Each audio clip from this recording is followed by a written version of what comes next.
difficulty streaming.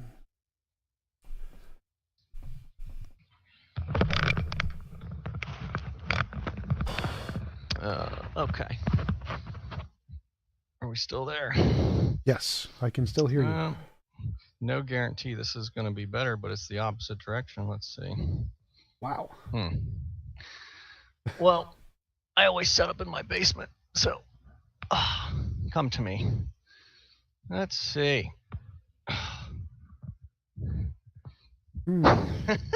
This is the opposite. I guess in your analogy, Jesus has left me in this case. Yes. Oh, come on, buddy. So, how many debates have you done? I think I have 500 and something videos on my YouTube channel right now, so around that. Okay, because probably everything you do, you put on your channel. Yeah.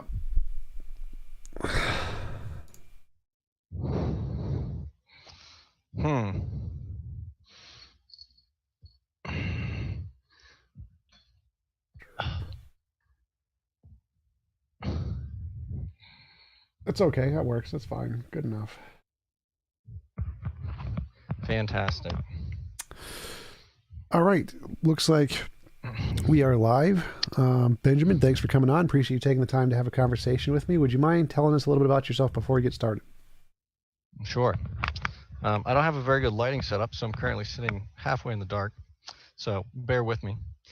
I am, I guess for the purposes of this conversation, I'm a creationist. I lean certainly towards young earth creationism. I am a non-denominational Christian, so I don't claim to Methodist or Baptist doctrine particularly.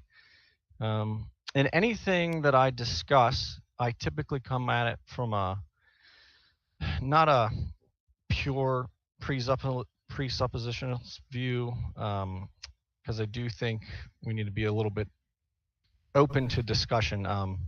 But I certainly lean that way, because from my perspective, if we're going to take God out of the discussion, then it makes certain things a lot less reasonable. So by keeping him in a discussion, it makes sense, because if he is reality, if he holds reality in his hand that we know of, then it would make sense that he's interacting with it and he's part of it. So taking him out of it would make it a lot less coherent. And then I guess from a professional background, I do building automation, a little bit of programming, a little bit of graphics, work with industrial equipment, work in hospitals, labs, different areas like that. And then from a ministry standpoint, I help in youth ministry at our church, and I am on a board for a summer camp. So I kind of help with programming for that summer camp. And I think that probably sums me up pretty good for this discussion. What do you think? Cool. I'm an atheist, which means I believe that naturalism best explains everything about the universe. I don't think there's any evidence of a God. Could you tell me some of the reasons that you think creationism is supported? And I'll tell you my reasons, what I think about those, and I'd like to hear your thoughts on my position. Oh, by the way, we have like 6 comments that someone with hair this good could not be wrong. Well, I'll surprise you. Watch me be wrong. So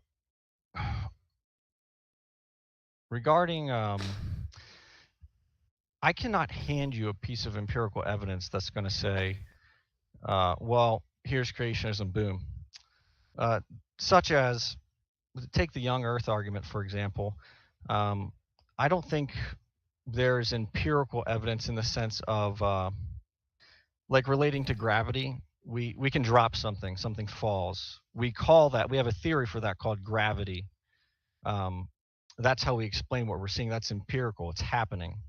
But as far as explaining the age of the earth, we run into some difficulties in that discussion with what we can actually tangibly hold and do. So I think regarding evidence for God, I would say that existence is evidence. Everything is evidence. Kind of a picture that I paint is, if creation and existence is the event horizon for God. So everything points to him.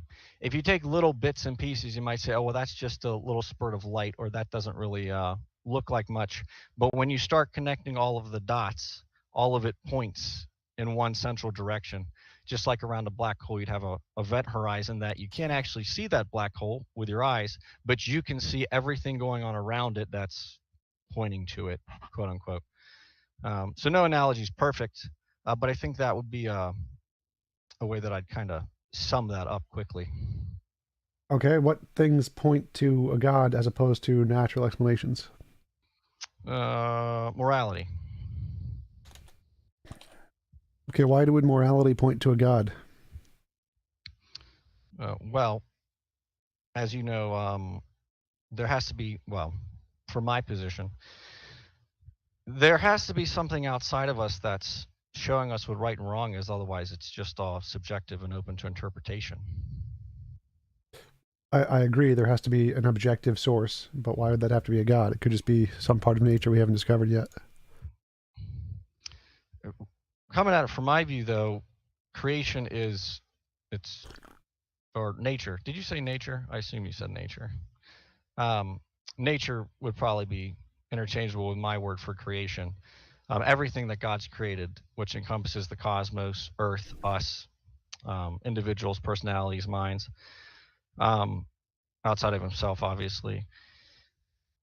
That creation can't create itself, and something can't dictate itself from outside of itself. God is outside of space, time, matter. So Well, he's not it bound by seems. us. Sorry to interrupt, but it seems like you're going into a separate argument here. So that seems to be more like the cosmological argument. But I was just from the morality standpoint. Why would a god require? Why would you need a god for morality? It seems like morality could be a law of nature or something in nature. Why would you need a god? Well, for it to be objective, there has to be an objective standard for morality, unless you want to argue subjective morality. But Well, no, I and I agree. believe you do too. Yeah, you agree it's objective. But I mean, like laws of nature are objective. Laws of physics are objective. Math is objective. You can have things that are objective without a god just fine. Well, I don't think there's any way to explain objective morality outside of that. Law of physics.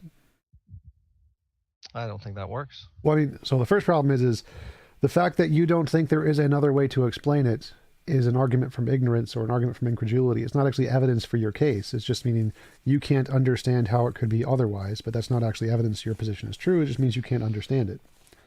Mm-hmm.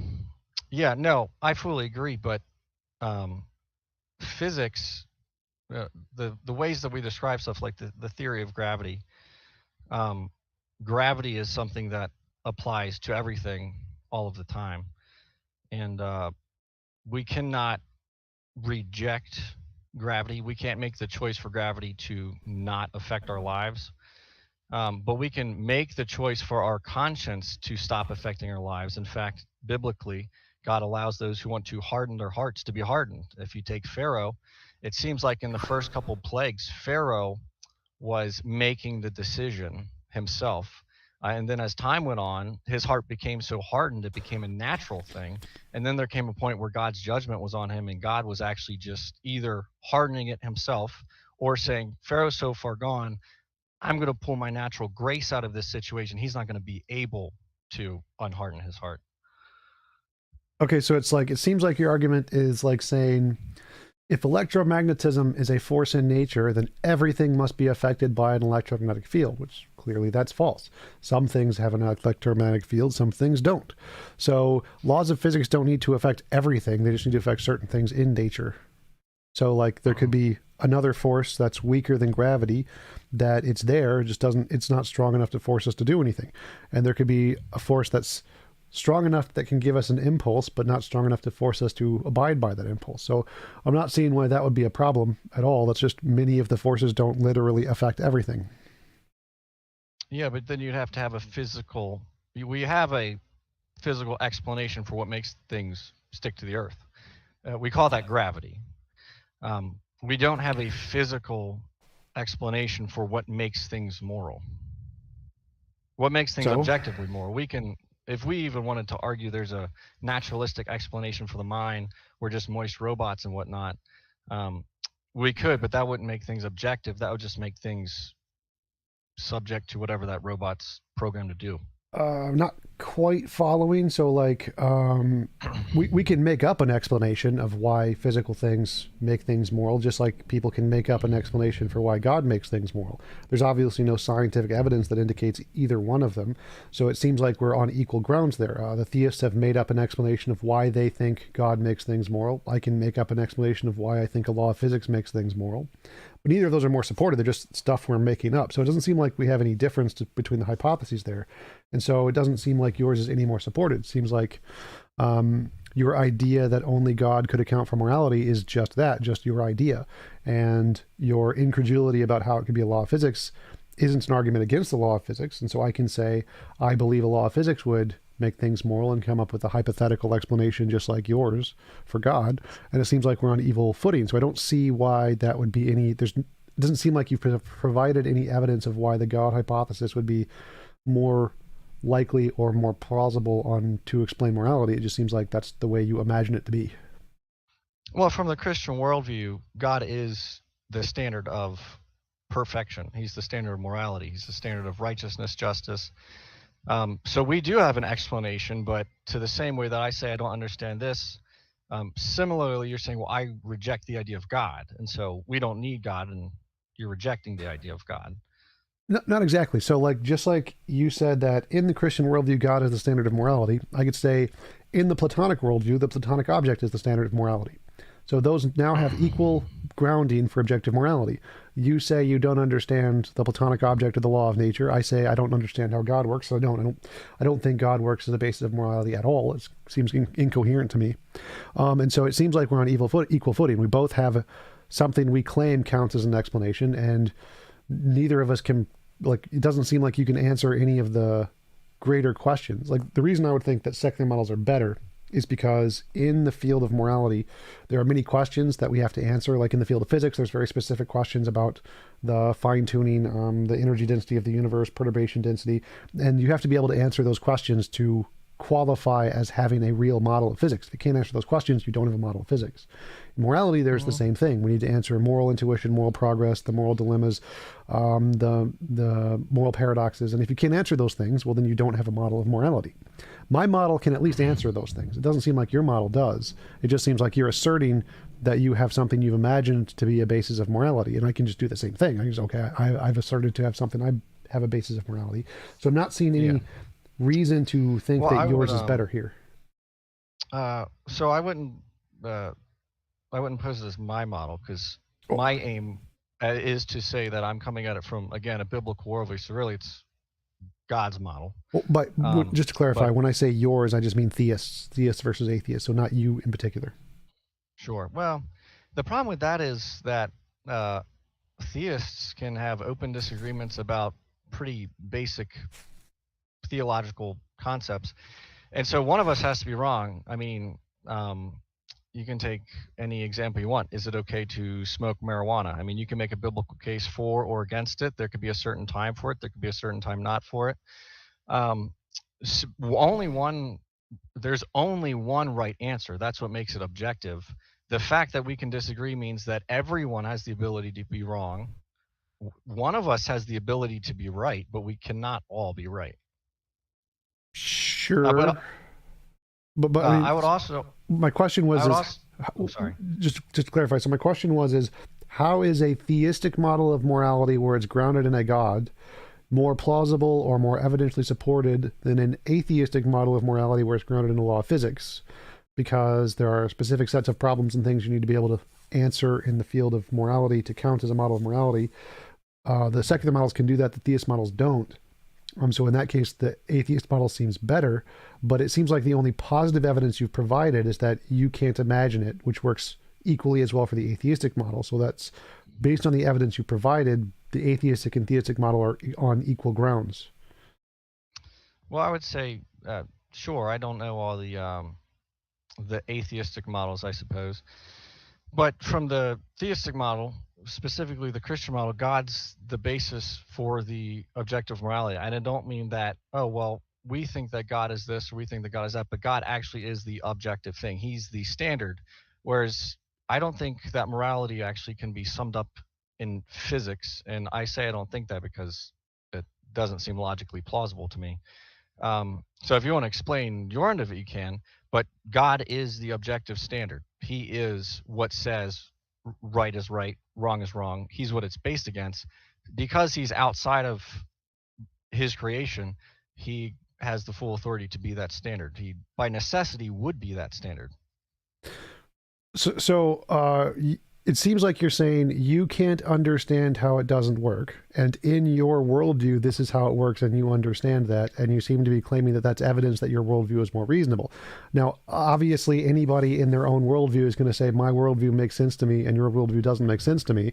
And so it seems like the only evidence you provided is that you subjectively think this one makes sense, and you subjectively don't think the other one makes sense, which isn't actually evidence. So, like, I can say, the God model makes absolutely no sense to me, none whatsoever. Sure. So it doesn't seem like that could work. My model makes perfect sense to me. So I've just provided the exact same evidence for my model as you did for yours. So ours is on equal footing. So you need some kind of objective metric or some criteria or something that the God model can do better Well, than the atheistic model. Oh, probably. I'm giving Matthew, thank that. you for the super chat. Really appreciate it. I'm giving that. The objective standard for my model is God. That is the thing that you compare everything else against. What he says is right is right. What he says is wrong. And that's the standard we're going against.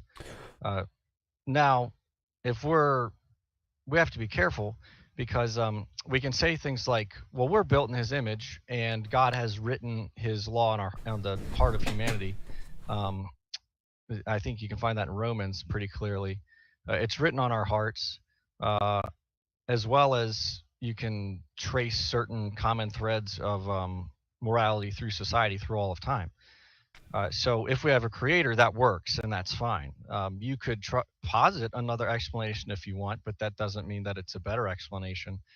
But to the same degree, we have to understand that we are going to have exceptions to the rule of because we're built in God's image, we'll all have this common morality because creation has been blundered by sin. Sin has a negative effect on everything, from natural consequences that hurt people to internal personal consequences that hurt people, including themselves, to any other, to war, to political consequence. I'm Sin lost. invading. So What's up? I'm lost. My question is why is the God explanation better than the natural law explanation?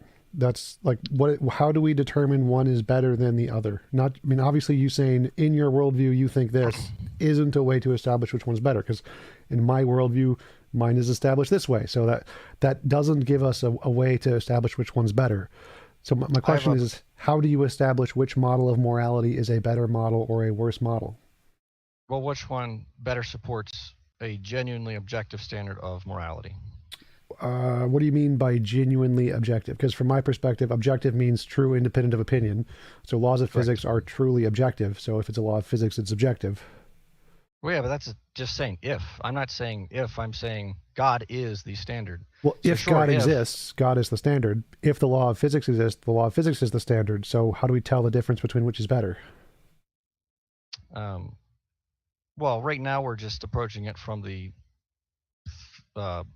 think tank approach. There are other ways you could test it is, what does God say? And if I apply X and God says, well, if you apply X, Y will happen. Will Y happen? That's a way you could test that. Sure. I'm not sure that necessarily.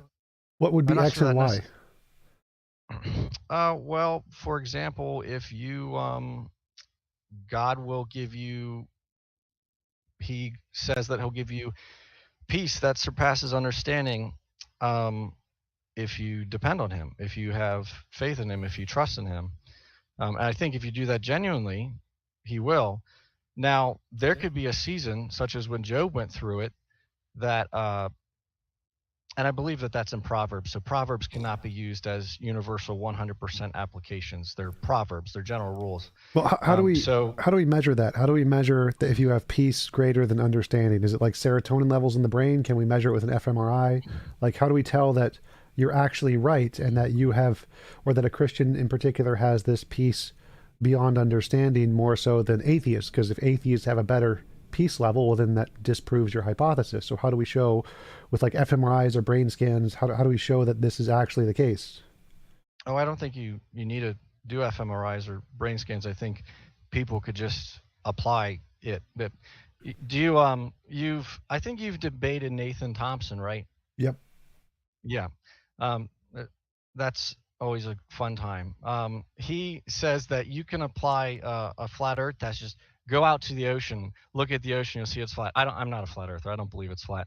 Anyway, that's a bit of an oversimplification for that, but it's not for the case of if God says X will happen, then you can just test God wherever you are right now. Um, because and I don't mean that as in you should put God to the test and say,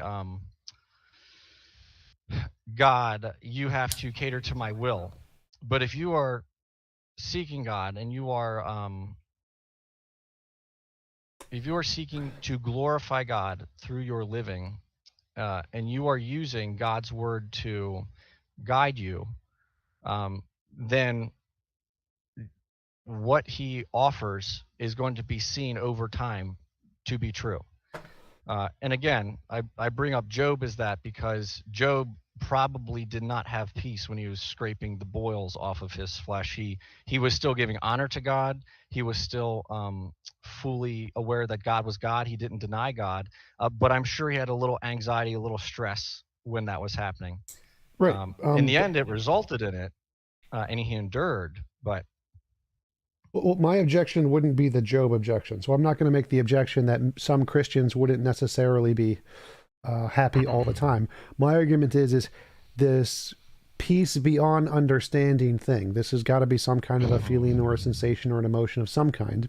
And we want to know, is that the pinnacle of peace that we can experience? Like, is if you're an atheist and you experience an even greater level of peace, would that disprove your hypothesis? no, well, actually, let me backtrack. I'm not actually answering that at this moment, so forgive me. You said there has to be a feeling or something. No, that I mean, I could pull up the text, but peace that surpasses understanding, that's that could be feelings, but that sounds logical to me. As in certain situations, this peace doesn't make any sense. And you can say, well, God doesn't exist, so let me figure something else out. But the problem is I'm saying God exists. I'm saying because God exists, He claims this, and this claim can be verifiable through experience. Well, I'm asking, how do you verify it? Is it to verify it through experience? You have to experience it. It has to be an Yeah, experience of yeah, some kind. So I'm guessing it's not a sense experience. You don't like see peace as like an object over there. It's probably something you feel internally of some kind, right? yeah, Okay, yep, so that sure. feeling internally. Now, what if there's a different ideology that gives you an even greater feeling of peace, like It could atheism? also Suppose. be it could also be an unlocking of your mind in the sense that so I'm an overthinker, and so my lack of peace could be from my mind getting hung up. So the peace could be emotional, or it could just be the genuine relief of I pray about something, surrender it to God, and it's actually gone. Something that I have no other explanation because I am the overthinker. It is common for me. It's how I operate. That has now been overcome for some reason in this situation, which is unusual.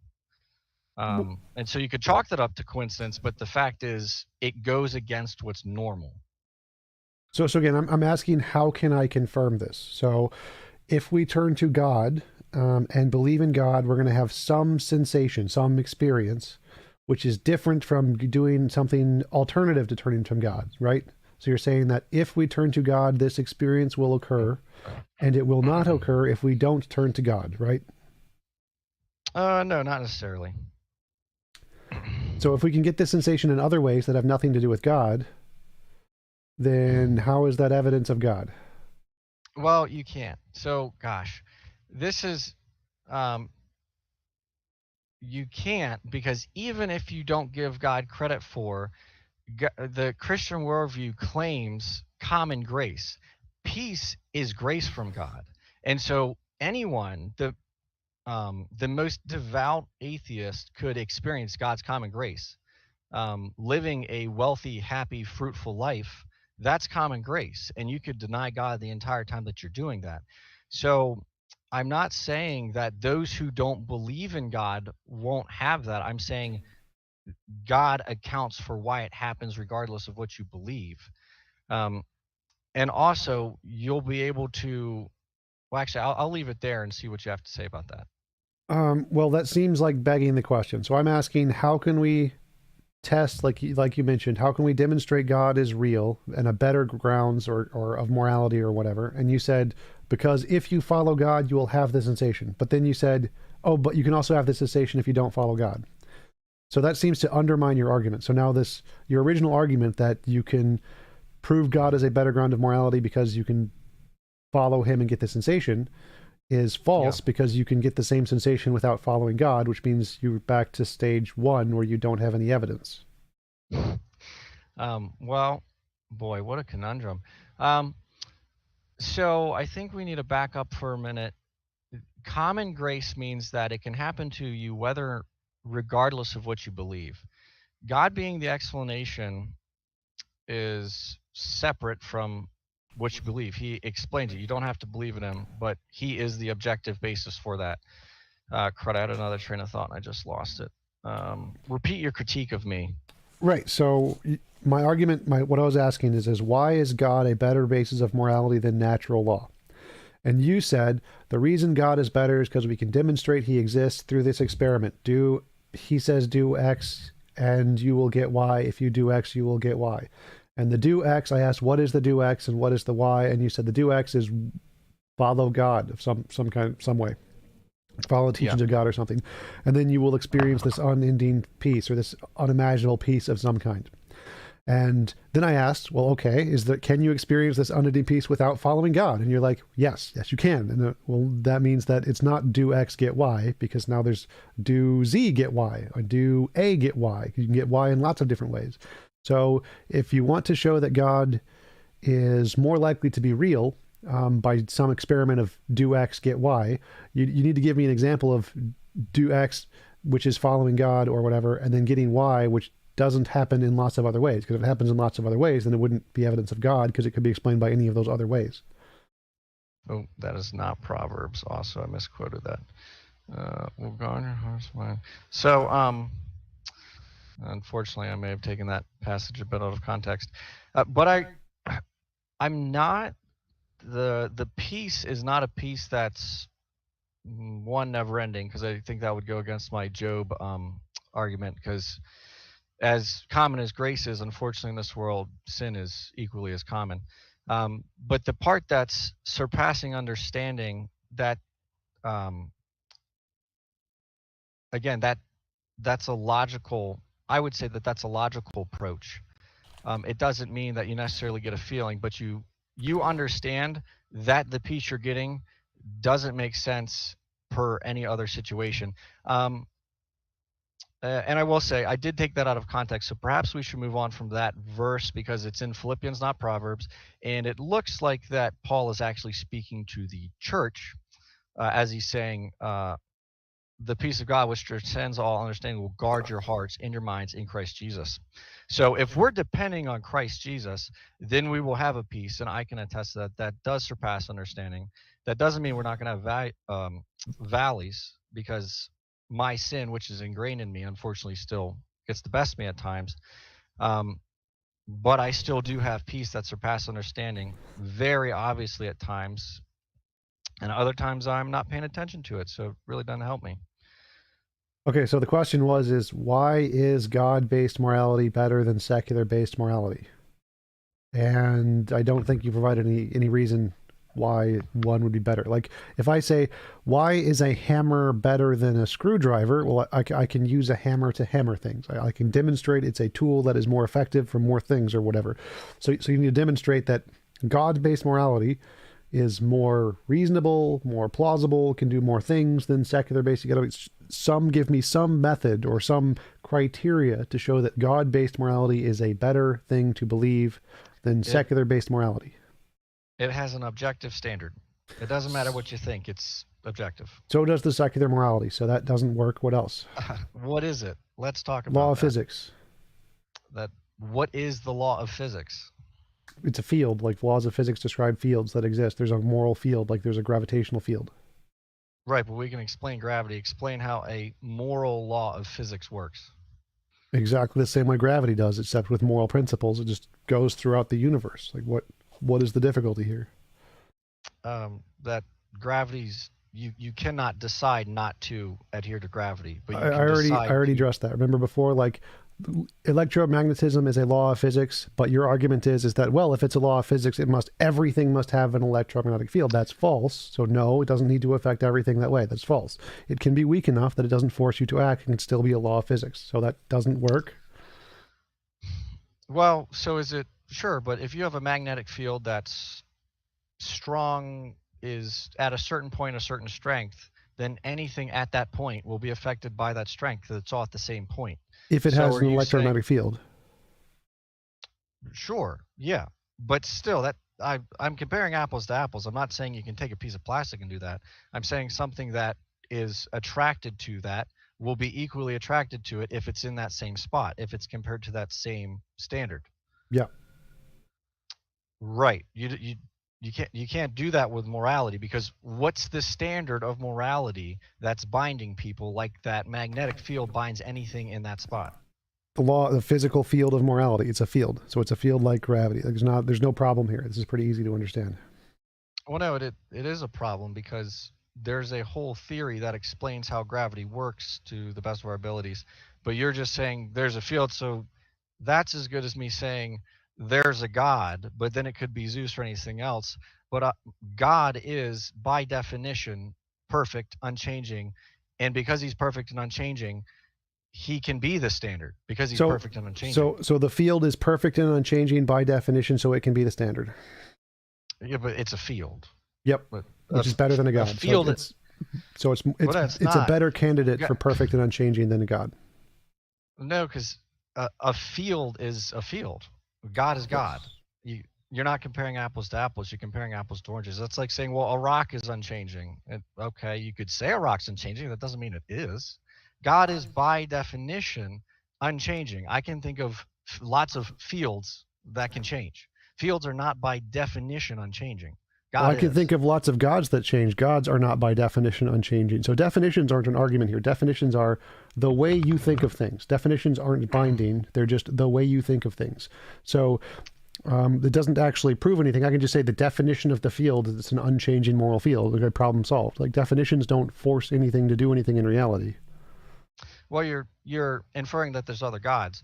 Like Zeus, sure, he's changing, but there is a reason that God told us not to deal with false gods, because then it's going to skew what God is.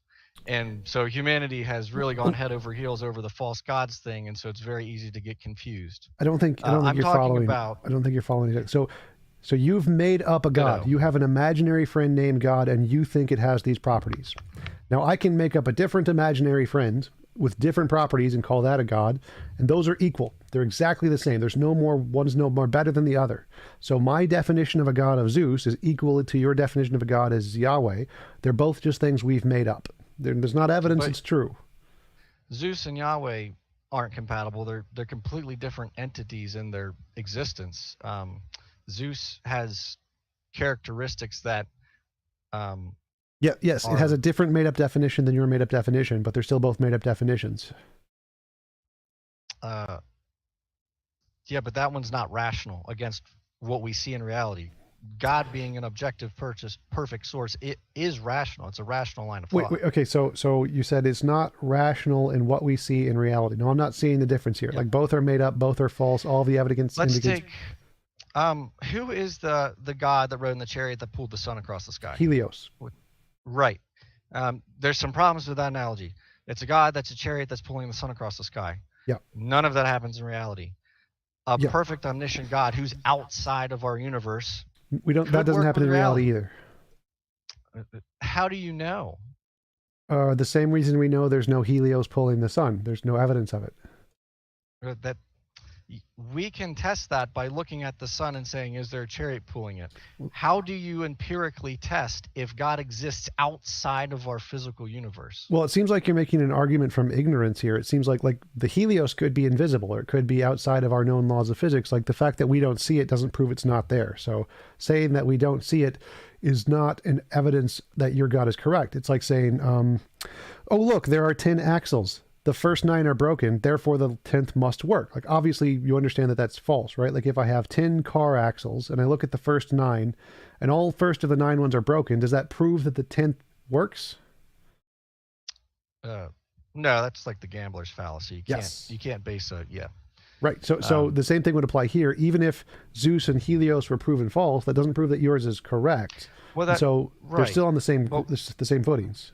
Well, no, it's not. Because what I'm pointing out is Helios has fully testable things that we can say that is just a myth, because there is absolutely no way to verify the claim. God's not claiming to be a chariot.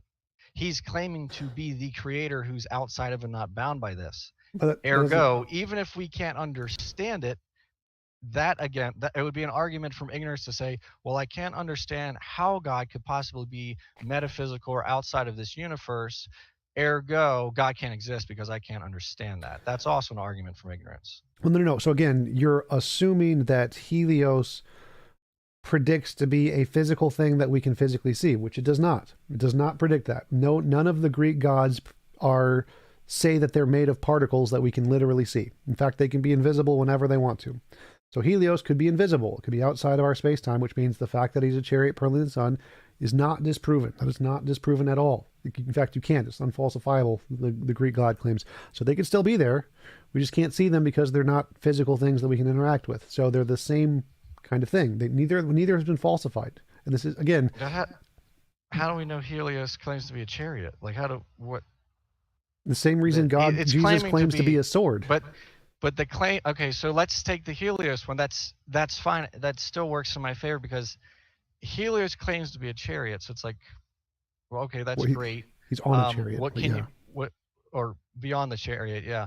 What can you do to show us that? Nothing. Nothing. It's outside of our known physics. Sure, but the claim that is being made by Helios is not verifiable. The claims that are made by God are verifiable. Like what? I think you're going to be limited if you think that we can understand everything from a physical premise. I think what you said is really great there. So if you say, if there are some verifiable claims by God, that would be great evidence. That would give us something to work with. What are the verifiable claims by God? Well, if you trust in Jesus Christ, like it says in Philippians, then it'll give you peace that surpasses understanding. Well, right, but that's not a testable claim because you have no way to falsify it. So that's equally as unfalsifiable as the Helios claim. Because, like as I said, if that same sensation can be caused by atheism or not God, then that isn't a verifiable claim. You can't verify this because there's lots of different ways to cause that. Yeah, but I can verify that claim. You could then claim, oh, well, if you go and you smell a trash can, then you'll get the same thing. Well, I can test that. If I smell the trash can, it's probably not going to happen. But I can tell you from personal experience that it does happen. Again, understanding the full nature of sin and whatnot imperfectly. But the claim is consistent, and I've tested that in my own life. You could test that in your own life too, which obviously would require a lack of atheism. And anybody else watching this could test that. Well, that's again an anecdotal fallacy, because even if you have a mental experience where you have this sensation, if someone else has that same mental experience from a different belief system, a different God, non-God, watching football, then that proves that sensation is not unique to God. It's something that anybody can get with a variety of different causes. So in order to verify your claim, it can't just be your subjective experience. You need some way to show this is the sensation in the brain. Here's how we can measure it. It only occurs in people who believe in God. You need something more to show that it's not anecdotal. It's not just something in your personal subjective experience, but something that we can actually verify. Because if your only claim is that if you worship God, you will get some strange sense experience that you can't explain, everybody gets that from every belief. I could say if you worship football, you'll get a strange sense experience you can't explain, and that will be true. If you worship potatoes, you'll get a strange sense experience you can't explain, and that will be true. People get strange sense experiences they can't explain all the time. In order to make this actually evidence that is actually a confirmable cause and effect relation, you need to show here is the sensation we're having in the brain. It can only be gotten through this methodology, and it's not just a random sensation that lots of people get all of the time. Because if it is, that wouldn't be evidence. It'd be like if I said, if you pray to God, it will rain within the next week or whatever. And you could pray to whatever, it's going to rain in the next week, regardless of whether or not it's you pray to God. So if you can't show an actual correlation between the God belief and the sensation, it's just a sensation people get at a random interval, regardless of their ideology, random chance kind of a thing, then it proves it's not evidence of a God, which means you have to demonstrate that this sensation you're getting is causally related from the God belief and not just something that happens by random chance. Well, I don't actually think that that line of thinking works, because you can have two separate causes for something that don't invalidate each other. Such as if I'm hungry, I can go eat a sandwich, or I could go get a feeding tube and have things fed through that. One is me literally eating a sandwich. The other one's me being fed mush through a feeding tube. I will still get full from both of those in this experiment, or in this hypothetical. But Right? that doesn't mean that because I can get full from a feeding tube, eating a sandwich is not feasible. Correct. So I one, agree. one example that I would use is, and this is a pretty serious topic. Take depression, for example. There are people who suffer from genuine chronic depression, and it is a blessing that we have medical intervention. And I would never, no one should ever condemn using medicine as it should be appropriately used for. But that being said, I think there's a great deal of depression that we invoke on ourselves. That's not what I just said, because again, there are things outside of our control. Um, there are things that we can do to put ourselves in a state of depression, and God says, well, if you depend on me, you won't have to struggle with that, because the thing you're struggling with is something that's contradiction to me. So if you keep picking that thing, it's going to keep affecting you in that way. But if you pick me, that burden can be taken away. You could simulate that same effect by becoming dependent on antidepressant. Um, so I think that those are two things that could do a similar thing, but the antidepressant in no way disproves God. Um, right. So the argument here would be is like, imagine if I said, I'm going to prove the spaghetti monster exists, and my proof the spaghetti monster exists is that the sun rises tomorrow. Well, I mean, that's not proof the spaghetti monster exists, because there's already a natural solution that explains that. So if you're trying to prove something new that we don't have evidence for, you need to provide something that doesn't already have a natural explanation, because if it does, then that wouldn't be evidence of your hypothesis. So it's called, like if I said, I saw a dog, that's reasonable to believe. If I said I saw a unicorn, that's not reasonable to believe. If there's already a natural explanation that we know and is proven to exist that can explain the data, that same phenomenon occurring in the same conditions would not be evidence of some new phenomenon. So like saying the sun will rise tomorrow isn't evidence of God, and saying you get some curing depression isn't evidence of God. It's just evidence of human psychology. Well, no, comparing, if you take a claim, you have to test something against what it claims. If God claims that he'll do that and he does that, then you're testing him. Again, if an antidepressant claims it will do that, you're testing the antidepressant. If the antidepressant doesn't work and you say, well, this isn't an antidepressant because it doesn't work. If God claims to do that and it doesn't do that, and again, we have to understand that sin does not make it possible for common grace to be perfect. But if it does not do that consistently, if God falls on his claims that he makes, when they are genuinely being uh, implemented, if that's even the right way to say that, then that would be, well, then this is just a bunch of claims that don't actually happen, that don't actually do anything. I want to go back to the spaghetti monster analogy, because that analogy, I don't know how that one has so much traction. I think it breaks down pretty easily. And that might actually be a better one than the I'm terrible with names, so the guy riding the chariot around the sun. Helios. Yes. But So I wanted to so like if you said evidence of God is the sun will rise tomorrow, I can say no, that's evidence of physics. There's something else that explains that. So if you say evidence of God is that I got this super powerful emotional response, I can say, nope, that's just evidence of cortisol working in your brain. So the fact that you claim that this is evidence of God, if it's a super common experience you can get in lots of ways, wouldn't be evidence of God. It's just evidence of the natural phenomenon we already know about. So mundane things that we already know about can't be evidence of God. God will cause the wind to blow tomorrow. Like, no one's going to accept that as evidence because it's already going to blow tomorrow. So if you're Yeah, but predicting things it, that we already know about, it's not evidence. You have to predict something we don't know about or can't understand or will be higher probability to happen under God or something. Like if more Christians were able to cure their major depression by worshiping God, that would be great evidence. It just doesn't happen. It's false. Most Christians can't. Most people who have major depression leave I think it does Christianity like I happen. did. So what cured my depression was sex, not God. And so you can Yeah. get that curing of major depression in a multitude of ways that has nothing to do with the God. And so God having a religious belief that can cause you to cure your depression wouldn't be evidence that religious belief is true. It's evidence that it causes the same mental phenomenon that all of the other things cause to cause a curing of your depression. So that wouldn't be evidence. But if you want Um, to talk about the spaghetti monster, I that's fine. actually would say I don't think that you have statistics to back up that Christians, and I would offer legitimate biblical Christians, not Christians who say I'm a Christian but then go against God's word, because that's by definition not a Christian.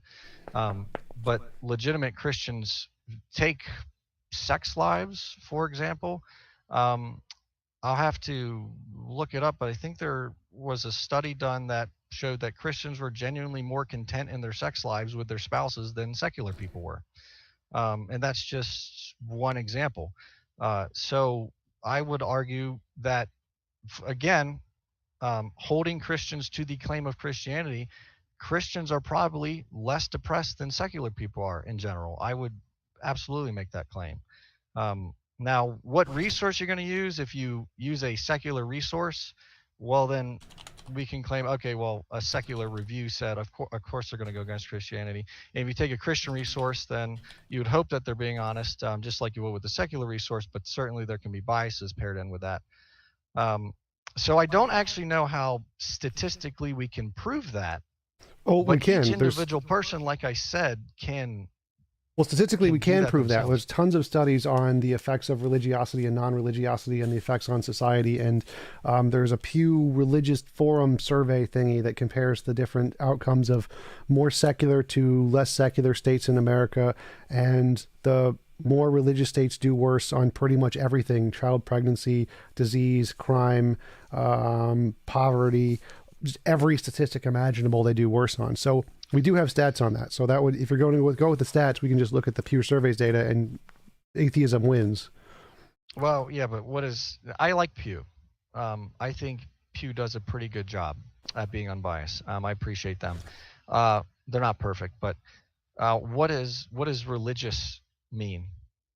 Because Um, Christianity, it certainly is not just religious, because there's a lot of religious people claiming Christianity who are religious, but I would not say that they're Christian simply based on the biblical passages God has given us to kind of know who you're talking to, kind of thing. right. That seems like a no true Scotsman, but you can go based off of any statistic you want. Like if you want to pick the criterion of adheres to this set of passages in the Bible, you're going to get the same result. So it's church attendance, the people who have conviction in God, the more people who pray more often, like the 5 times a day. They were comparing it to all religions, so it was they did each religion separately. So Islam was one of them. Whatever statistic you want to go with, you're going to get the same result. Well, that seems to be a common trend of sin being able to corrupt God's common grace while we're in this world. Um, so that's pretty consistent. But I would say that yeah, you can't take a religious action and say, okay, that's someone who believes in God, because Jesus openly condemned the Pharisees for fasting and showing how much they fasted, and for praying and showing how much they prayed, and for donating and showing how much they donated. I mean, they probably gave and prayed and fasted more than most of the people around them, but at the end of the day, the Pharisee who was talking about how good he was in the temple was that much less pure than whoever was the beggar or the tax collector or whatnot next to him. So humans are really good because of sin at corrupting God's perfect design and intention. And so, as long as we're trying to use humans as the standard, it's going to be very hard to do that. But we personally can test these in our lives and our relationships with God. Well, you can't, because that's an anecdotal fallacy. You have to show that there is a difference between the success rate of this, whatever you're testing, and random chance. And you can't do that personally because it's an anecdotal fallacy. But you can pick whatever stats you want. All of the studies that have all picked, these are done mostly by Christian organizations like the Templeton Foundation. You can pick whatever stats you want to try and identify the true Christians who have better lives, and you're going to get the same results. Secular people are better at pretty much everything always. If you compare like in states in the U.S. or countries in the world, you always get the same result. Secular people are better off in pretty much every statistic. Yeah, but what does better mean? Less of the bad stuff. So like in the case of rape, Sure. it's less rape. In the case of crime, it's less crime. In the case of divorce, it's less divorce. In the case of child pregnancy, it's less child pregnancy. In the case of famine, it's less famine. In the case of housing, it's less homelessness. Like whatever pick whatever stats you want. Like many Christian organizations have tried this, and they've tried to find the stat that represents the true Christian, but every single study they do finds that secular nations do better. So there's been no successful studies by Christians that have been able to identify that the true Christians are better than the secular organizations. But if you want to do a different one and find the correct stats, that's totally fine. You can do that. Just all of the stats, all of the data in all of the world seems to indicate that's not the case. Well, that's just silly, because sin corrupts everything. So even if you were right, there would be some stats that go against what you're saying, because that's just the nature of the world. Even things that should be perfect aren't. But assuming that you're right, which I don't think you are, but what are some studies that you can cite that can actually point me to that direction? Because I'd love to see what you got and to see where they're actually originating from. All right, let's go to. I just did a debate on this with Islam. Desktop 2, live debates, Kenny Boomer. If you are curious as to which states are the most and least religious, simply check out the Pew Forum's Religious Landscape Survey. So that's Pew Forum's Religious Landscape Survey. It's all there, and you can go ahead and check out the various states varying in terms of social well-being. The correlation is clear and strong. The more secular tends to fare better than the more religious on a vast host of measures, including homicide, violent crime rates, poverty rates, obesity, diabetes rates, child abuse rates, educational attainment levels, income levels, unemployment rates, rates of sexually transmitted diseases and teen pregnancy, etc. You name it, it's on nearly every sociological measure of well-being. You are most likely to find the more secular states with the lowest levels of faith in God and the lowest rates of church attendance faring best, and the most religious states with the highest levels of faith in God and rates of church attendance faring the worst. So, Pew Forum's Religious Landscape Survey. Got it. What else you got? Well, that one just gave like a bunch of stuff. So, I mean, I could find more, but I don't really need to. Well, if you're going to claim that everything points that way, then it should be pretty easy to just give a few more. Well, I mean, I just gave one that listed about 20 different metrics of value in life. I mean, I could find other ones. It's not hard. Is that so? Did this one study look at all those values, Yes. or was it 20 independent studies? Both. It's a meta study. Right, but it was conducted by, I would assume, one organization or one group of people, one umbrella of people. It wasn't these people over in Taiwan who have no idea who these people are over here. It's not multiple studies from different places. It's a meta study. You know what a meta study is? It's a study that combines a bunch of different other studies and then does correlation data that shows that they're correct. So it does both. So thank you for the super chat, Matthew. Appreciate it. Got it. So does this Pew Forum list where I would assume that it lists where all of this information is coming from, what studies it's being sourced from? Yes, you can go find that on their bibliography if you would like. Sure. Okay. Well, very good. So on that note, let's go back to the flying spaghetti monster analogy after I take a drink. Sure. Did I bring out the flying spaghetti monster yet, or is this Yes, you did.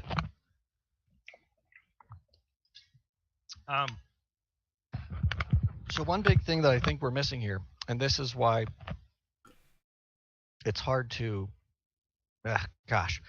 So let's go back to flat Earth for a minute. Well, could you tell me what the context of the flying spaghetti monster analogy was? Because I don't remember when I used it.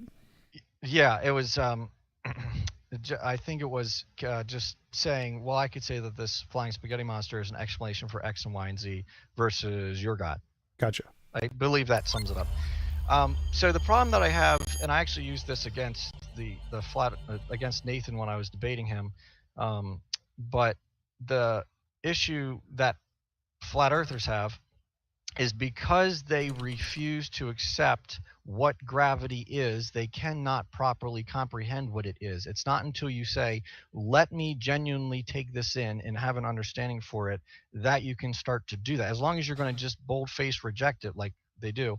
So I don't know where you would fall on that level, but if you're not willing to accept God for who he claims he is, then a lot of what he claims isn't going to make sense. And I come at this presuppositionally because I don't believe that there is, and maybe I'm missing something, but I don't believe there is a successful, purely empirical argument that can prove God, but there absolutely is individually by holding God to his claims.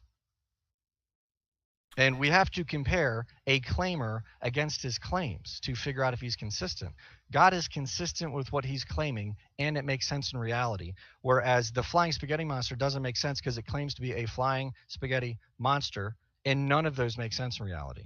Well, flying a spaghetti and monsters maybe do, but not together. That doesn't make any sense. I'm not following what you're saying. So, do you understand what logical possibility is in philosophy? It's possible logically. No, Yes. please elaborate. It means there's no logical contradiction. So things like a round square, a Yep. married bachelor, those are things that are logically impossible. It's logically possible if it doesn't have a logical contradiction in it. So a flying spaghetti monster is logically possible. It's possible to have all those things, and they could be not like literal spaghetti, or it could be like magic spaghetti or non-physical spaghetti. That's perfectly fine. So you can have spiritual spaghetti, and it's flying spiritual spaghetti monster or whatever. So there's nothing contradictory with a flying spaghetti monster any more than there is. Well, actually, I think there are many contradictory properties of God. So to me, it seems like having a magical flying spaghetti monster is equally, if not slightly more plausible than a god here. I don't see why there would be a difference. So do you believe in magic?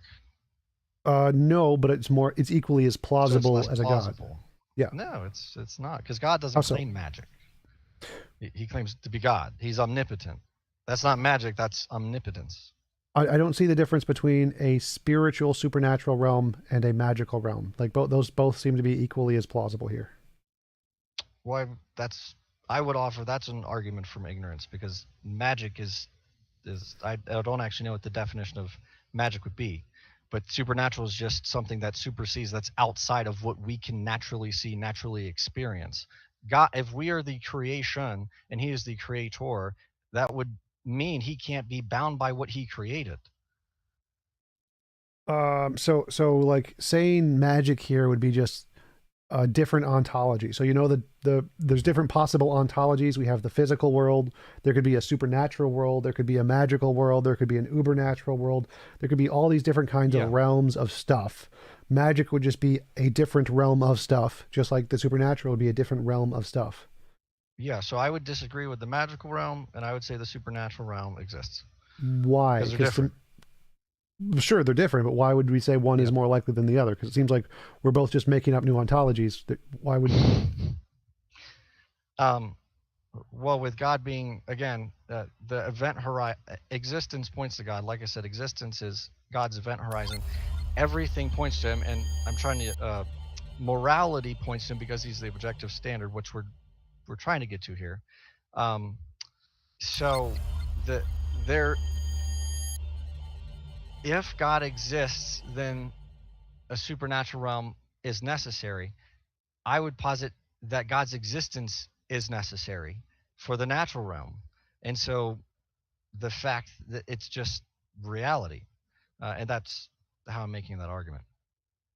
Oh, sure. So before I go, But God doesn't claim anything magical. He claims, I did this. I am in my essence, in my being, supernatural, because the natural is what I have created. So holding God to his claims, he doesn't claim magic, he just claims omniscience. I'm holding him to what he claims. But a flying spaghetti monster, which I guess you'd have to believe in magic unless he's claiming to be supernatural, but flying spaghetti and monster are all natural things. So that doesn't really make any sense. well, I mean, not really, because I mean, consciousness is a natural thing. Thoughts are a natural thing. You could just label God's properties as natural things too, and you'd say, well, that's just an analogy. They're not really God isn't conscious in the same way we're conscious because it's just an analogy, right? Well, so that's interesting. Does God think? In the same way Well, if we he's do. real, just You'd say it's what? slightly different. It's not the same as we do, right? There's a difference between the way God does it and the way we do it, right? Well, actually, no. I'm actually not sure he does, because what's required for thinking? Does God have a mind? Is he conscious? Um, I think that's the best way we can explain him. But I'm trying to get somewhere with this. What? That's the What? best way we can explain. Does God? Can God change his mind?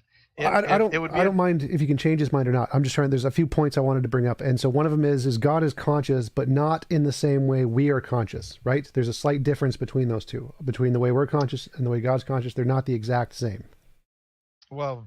I would assume so, but I'm not able to study God's Right, consciousness. right. But That's fine. That's fine. So, what we so can study wait, wait, wait, is wait, wait, well, wait. So, hold up. So, yes, I agree that there is some difference. There must be some difference between God's consciousness and we're conscious. But we use the same word consciousness for both because it's the closest we can get with our language. The same thing could apply to the flying spaghetti monster. It may be analogous to our spaghetti, but not literally our spaghetti. So your argument that the word spaghetti and the word flying and the word monster must necessarily apply to the way we understand them exactly would be like if I said, if you're saying God's conscious, he must be exactly like the way we're conscious because that's what the word means.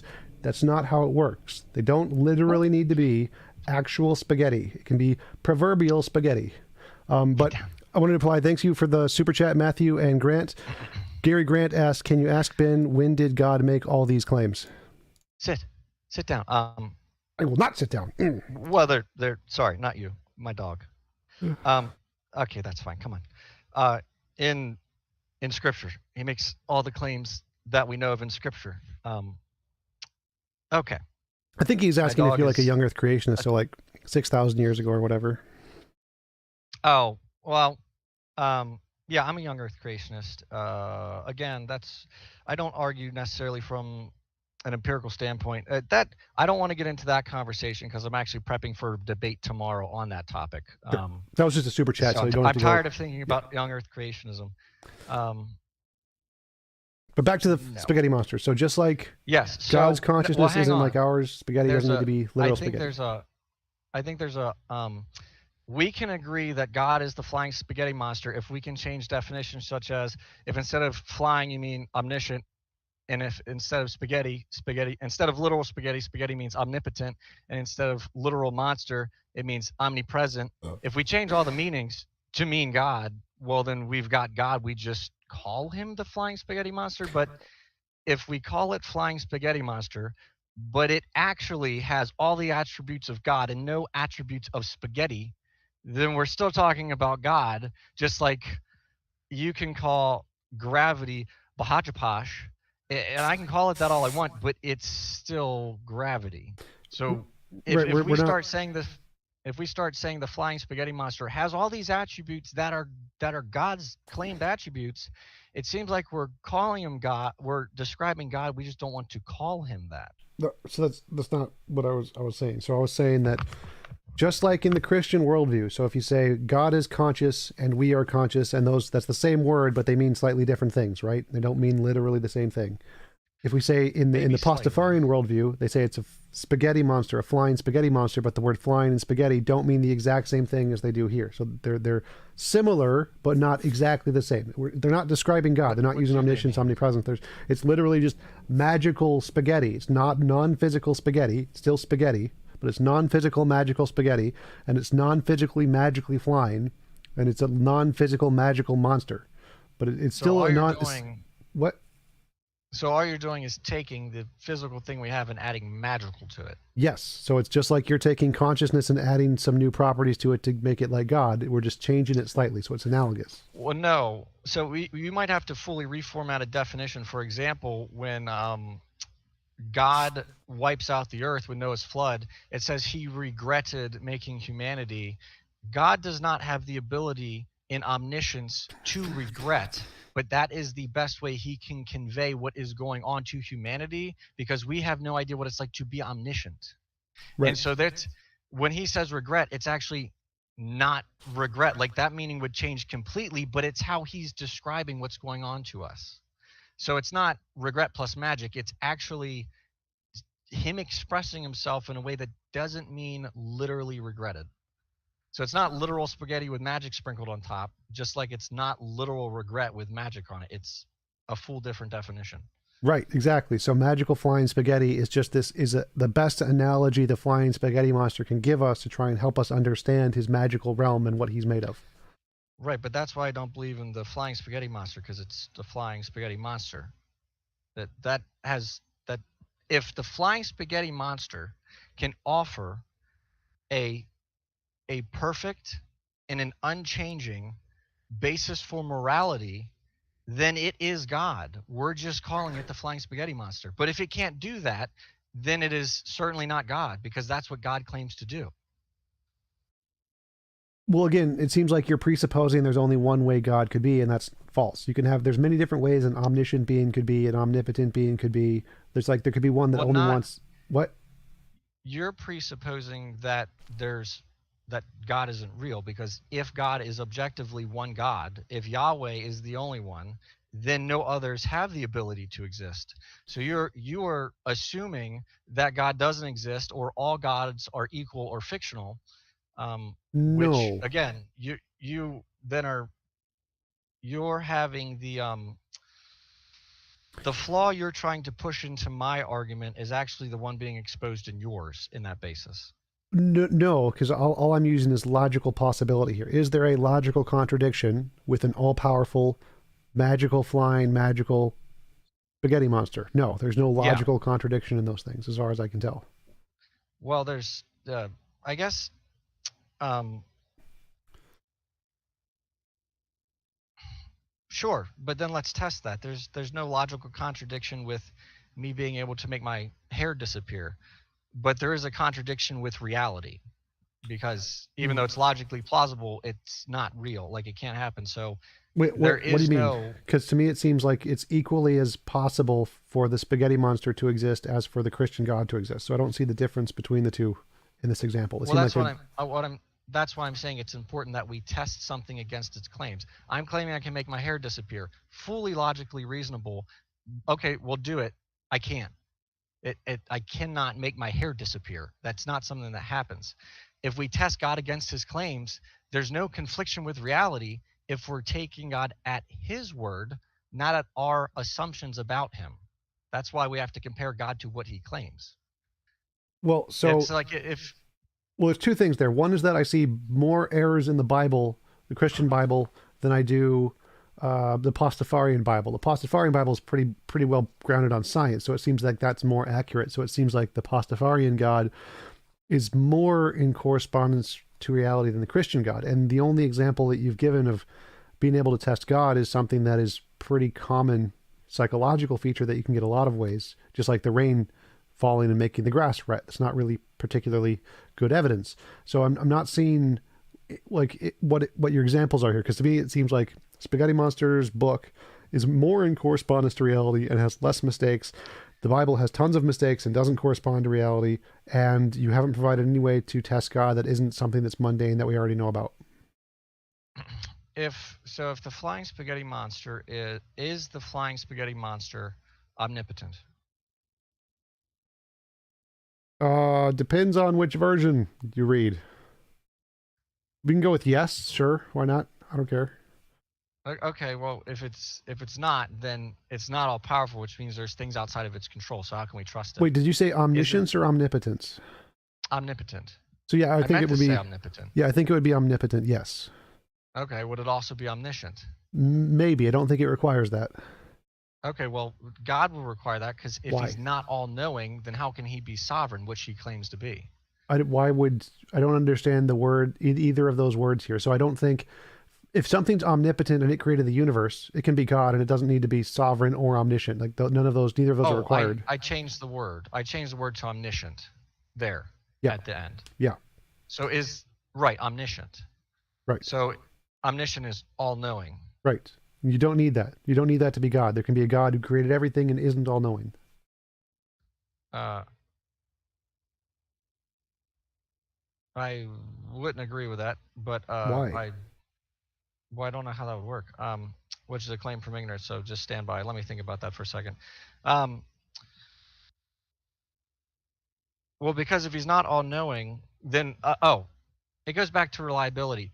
We can't trust him if he's not all knowing because he doesn't know what's going to happen. So any promise he makes to us could just fall flat. Well, why does that make him any less God? If he's the most powerful being who created literally everything else, he's still God. Doesn't matter if he's trustworthy. Well, sure. No, that's fine. If you want to posit an untrustworthy God, that's fine. But going back to objective morality, if we are getting our standard of objectivity from God, we should probably be able to trust him. He should be trustworthy. And so, again, I would say then omniscience is required because if he doesn't know everything, how can we truly trust him?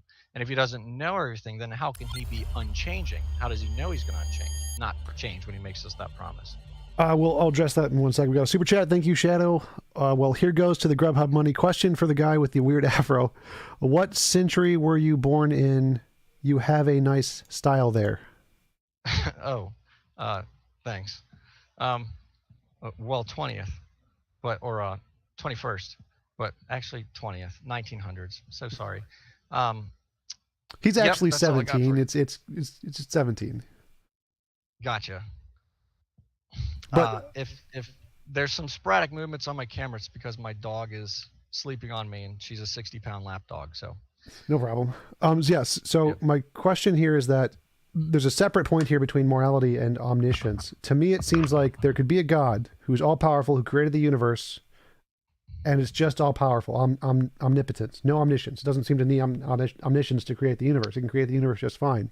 So whether or not it's trustworthy is a separate argument to whether or not you can have a God who is all powerful without being perfectly good or whatever. Like there's many gods concepts that don't need to be perfectly good. So we could just say there is no objective morality and there's a God who just isn't perfectly good, and that would solve the problem. So I don't see why you would need a God to be perfectly good. Also, you don't need a God to be all-knowing to be perfectly good.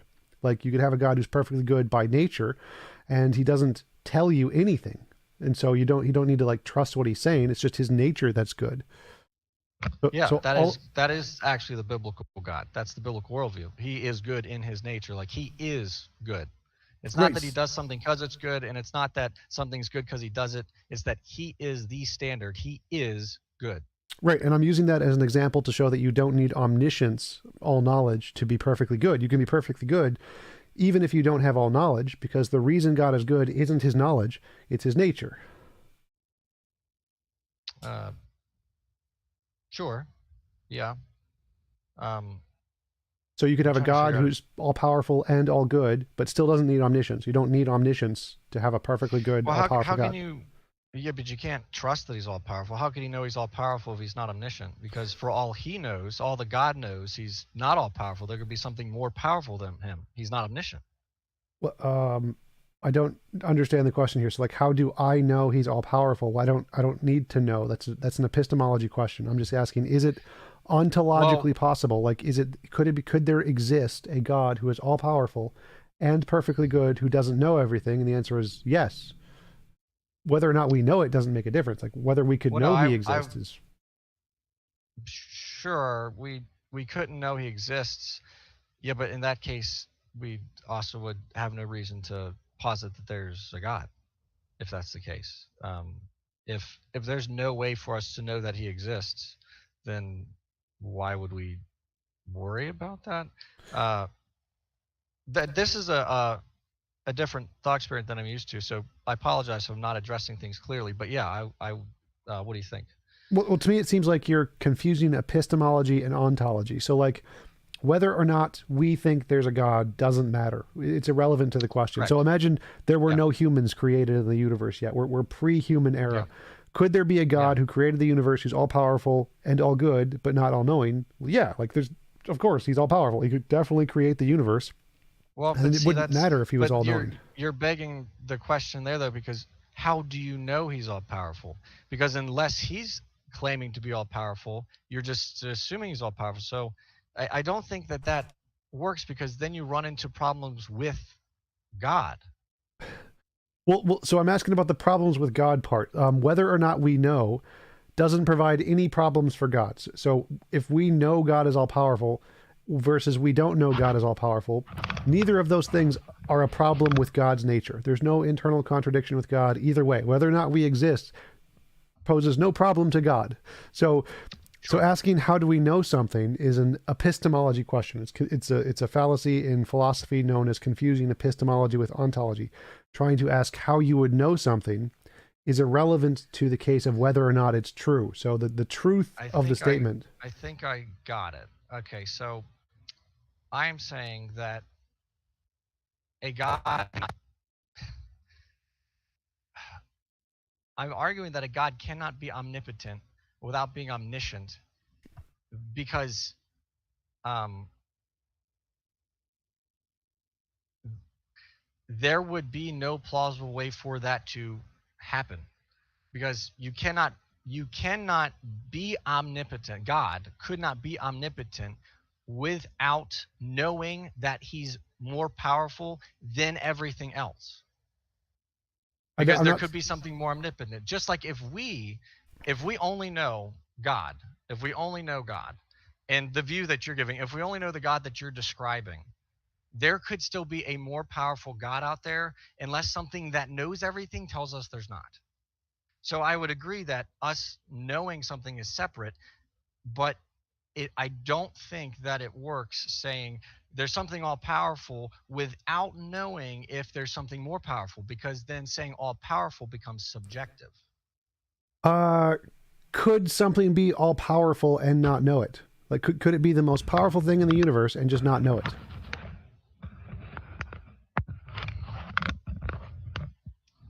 Um,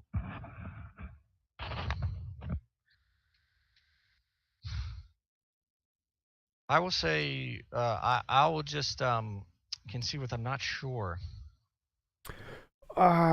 So like, because my knee jerk response is, well, no, well, I think that's logically consistent, but something is holding me back, and I'm not sure what. So I don't want to just concede and say, well, yes, that's true, because this is honestly a line of thinking I haven't thought about much, and I'm enjoying it, but I don't want to sit here for 5 minutes and not say anything. So I don't want to also say something that in 5 minutes I'm going to regret saying, if that well, makes sense. that's fine. So I wouldn't ever hold that against you to change your mind, but I would just say that from my perspective, there would be no problem with a being that is the most powerful being who could do anything in the universe. And even if it doesn't know it, it could still be the case that it's the most powerful being. So even if it doesn't know, it's still the most powerful being, whether or not it knows it. So I don't think the fact that it knows it's the most powerful being would change the fact of the Well, universe that it is the most powerful being. if you're basing this on the premise of it's the most powerful being in the universe, well, sure, that could be um, tangible, but that doesn't explain what the claim of God God being supernatural, which is outside of this universe. Oh, apologize. Because of I'm a naturalist, universe means everything to me. So reality. So if there's the being that's the most powerful being in all of reality, whether or not it knows it's the most powerful being in all of reality doesn't change the fact that it is the most powerful being in all of reality. So whether or not it knows doesn't seem to affect its place in reality. Either it is the most powerful or it's not the most powerful, and that statement is true regardless of whether or not it knows it. If something is just claiming to be most powerful, I think that's fine. But if something is claiming to be absolutely all powerful, I don't think it works. How so? How does Um, if a being is all powerful, either it is all powerful or it isn't all powerful, and that statement is true regardless of whether or not the being knows it. something can be perfectly powerful, but not have the power to know something, not have the capability to look into something. I don't know what that means. So like power to know something does not make sense to me. Power is like the ability to create, to bend space time. It's like an actionable thing. It's not like a knowledge So thing. are you saying that it can do that without knowledge then? So could something be all powerful and have absolutely no thought? Yes. Um, right, but I Like God could be sleeping or something. Like just God's unconscious and he has no thought. He's still all powerful, right? But he's just unconscious. well, no, because if he needs to sleep, he's not that powerful. Well, he doesn't need Um, to sleep, but he could choose to sleep. He could choose to put himself to sleep or whatever. So he could be unconscious, but he's still all powerful. He's an all powerful if he being. if he entered into this world, he could, but I don't think so. Going back to my thought experiment of does God think? That's like God is. God said, I am. God is unchanging. And so the question of thinking requires an elapse of time for processes of thought to go from one leg to another leg. But if God is outside of time, then that would support, or that would be coherent with being omniscient, because the process of thinking, the process of coming to conclusions never happens with God, because he knows everything all the time, right now and forever. And that's not a contradiction, that's a paradox. It's something that we, because we are limited by our logic, we assume God's limited by logic. We're not actually sure if he is, but it makes sense that he is. Um, and so I don't think we can hold him to the same standard as we can hold ourselves. Well, that's your conception of a god, but I don't see any problem with a kind of a god who could sleep, or a kind of a god who has a mind or changes. I don't see a problem with the changing God at all. So it seems to me that there's no problem with the idea of a God who has a mind kind of like ours, who can sleep if he chooses to, and is still all powerful. So it could still be an all powerful being with like a human kind of a mind who just sleeps, chooses to sleep. Like I don't see a logical problem. There's no logical contradiction with that. Um, I would have to get back to you on, if we are going outside of what God is, that's fine. But uh, again, I am coming at this from a actually, I understand why you're making the point that you're making, because obviously you're trying to level an argument that's equally as valid that isn't my worldview. Um, so I get that, but I think that an omniscient, omnipresent, omnipotent being would be a better explanation than yours. So I'm not sure if yours is logically plausible. It could be. I haven't thought about it much, but I would say that mine would be logically make more sense. Super chat from Johnny one, Johnny Ona Music. Johnny Ona Music. He said God would not need to have sleep, but didn't God need to rest on the sixth day after creating the universe? He rested. And again, just like God can't change, God did not need to rest, but he instilled a pattern for his creation as soon as he was done creating it. And he instilled that pattern in Israel. And he actually still encourages that pattern, even though we're not bound by the law of Israel and whatnot. But that's a separate topic. So, no, God didn't need to rest, just like God cannot change his mind. But he gave us examples of patterns that he explained himself in a way that we can understand. All right, so going back to the question, you said that your idea of a god is a more plausible explanation of the universe. I don't understand how yours is more plausible than mine. That's the argument here, is that it seems to me that the alternative model I'm presenting is equally as plausible an explanation as your model. That's the point I'm trying to make, is that it seems like that you've adopted this model because you like it the best, but I don't see any logical or evidential reason to prefer yours over the one I'm presenting. Well, when did yours start? You mean when did I come up with the idea, or when did the being hypothetically begin to exist? Because if it didn't, it's a necessary being that's Well, if always it, existed. but sure, hypothetically, when did your all-powerful being, who isn't all-knowing, who can sleep, begin to exist, and how did whatever you would call it, um, I'm not sure that that would work, because if you do not have the power to know what is going to intervene with the universe that you've created, I'm not sure that you can be all powerful, because if you're all powerful, you can prevent things before they happen. But if you can't know what's going to happen, then you can't prevent them. So there is a limit to your power.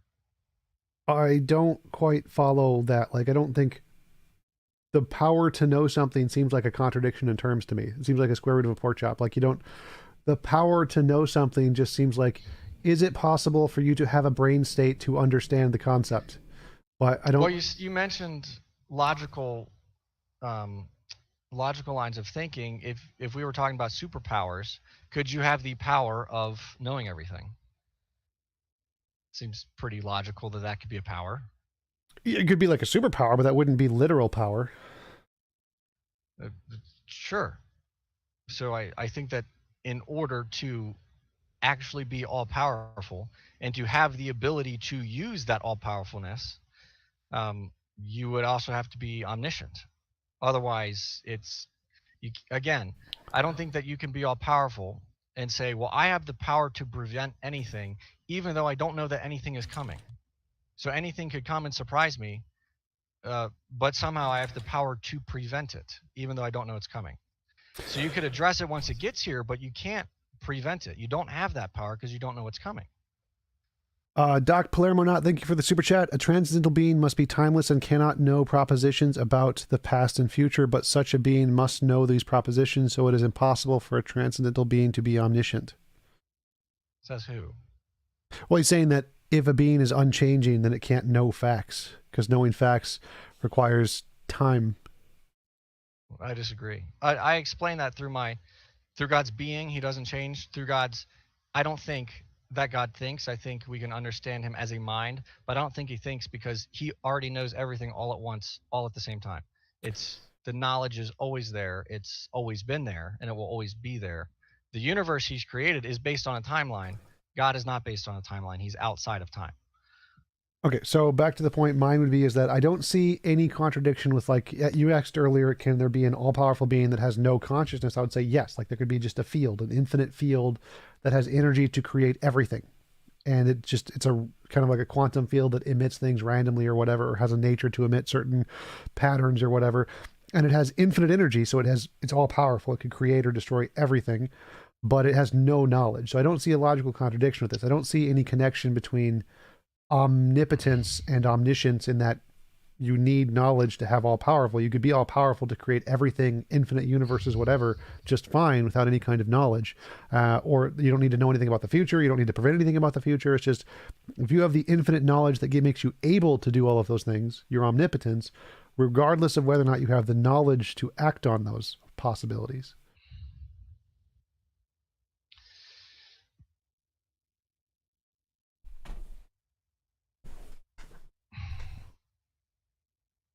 I don't think that I did get a bit lost with that. Okay, so I do apologize. no problem. So the way I see it is I don't see any logical contradiction with a being, like being in philosophy just means an object that exists, a being all powerful, like a field, like a quantum field, who is all powerful. So it's omnipotent, has enough energy to create or destroy everything infinitely many times over, but it has no knowledge. So it can't look into the future and say, a ball is going to hit the earth or whatever and then prevent it, because it has the power to do so. If it knew or had this desire, it could absolutely have the power to change this, but it doesn't have any knowledge. So it's still all powerful because it has the power to be able to do anything, regardless of whether or not it has the knowledge or consciousness or desires to act on that power. So the only thing that seems to be required for omnipotence is that it has the ability to do anything, regardless of whether or not it knows or desires to do anything. So there could be an all-powerful entity that does nothing. Right, but so right, because it chooses to do nothing. I don't think you can have an all-powerful thing that doesn't have the ability. Apologize, that was my cats. I don't think you can have an all-powerful thing that then doesn't have the power to do anything because it does nothing. What? That seems to be a contradiction. Wait, I'm not sure what you mean by doesn't have. Like, if it has the power to do it but doesn't, it still has the power. Like a battery that's charged, it's full of energy. It's just not doing anything with the energy. Thank you for the super chat, Matthew. So it's choosing not to do something.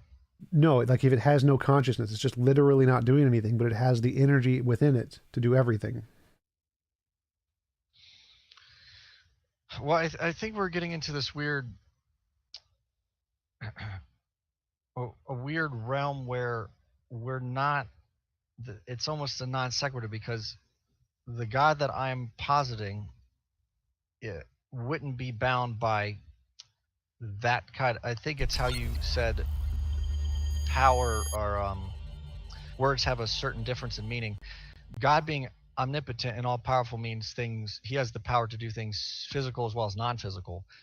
Um, but I'd I'm be happy to agree with that. Like this field could have that same power to do things both physically and non-physically. right. But a field is bound by something.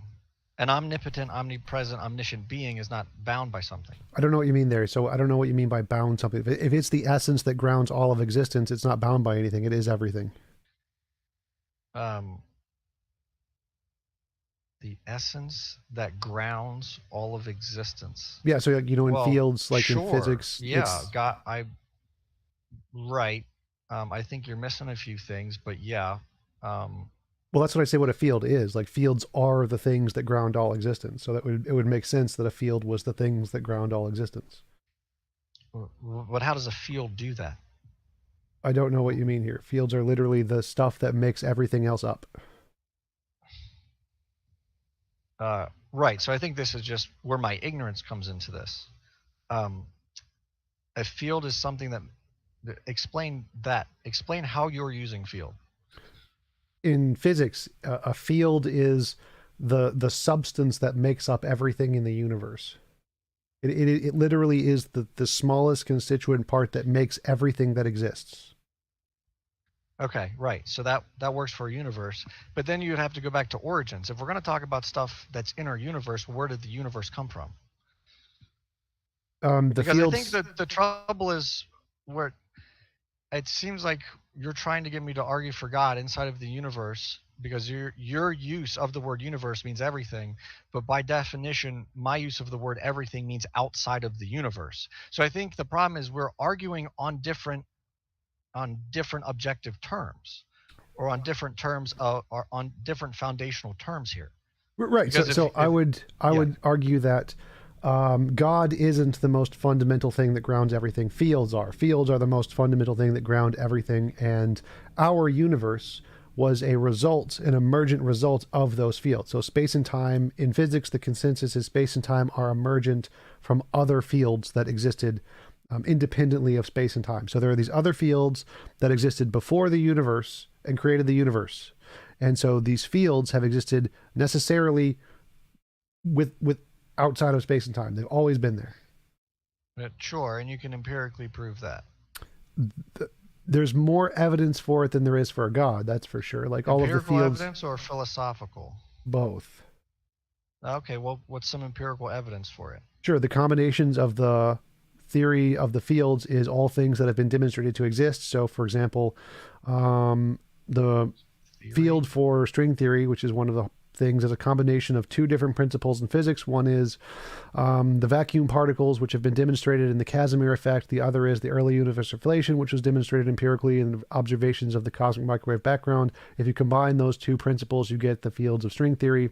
And so all of the pieces to that theory have been empirically demonstrated, even though the combination isn't. That means it's a better hypothesis than the God hypothesis because none of the pieces of the God hypothesis have been demonstrated to exist, whereas all of the pieces of this hypothesis have been demonstrated to exist. And so it's more plausible anytime in science if a hypothesis is only using pieces that have been proven to exist. It's a better hypothesis than one that adds in pieces that have no evidence that they exist. Hmm, interesting. Well, so it seems like you're having to trace backwards, though. Like you can see what's there, but you're having to trace backwards to get to origins Isn't in that one what you, one way or another. isn't that what you always have to do for every hypothesis? Like I don't know of another way to do it. Well, sure, you can make a hypothesis, but then you're not using empirical evidence. If it's just a hypothesis or a theory, like we call things falling and being attracted to the earth gravity, but the theory of gravity isn't a thing, it's a theory. It's not a tangible thing, it's a theory of gravity. It's describing something empirical that we can drop something, it falls. That's empirical evidence. I can show that.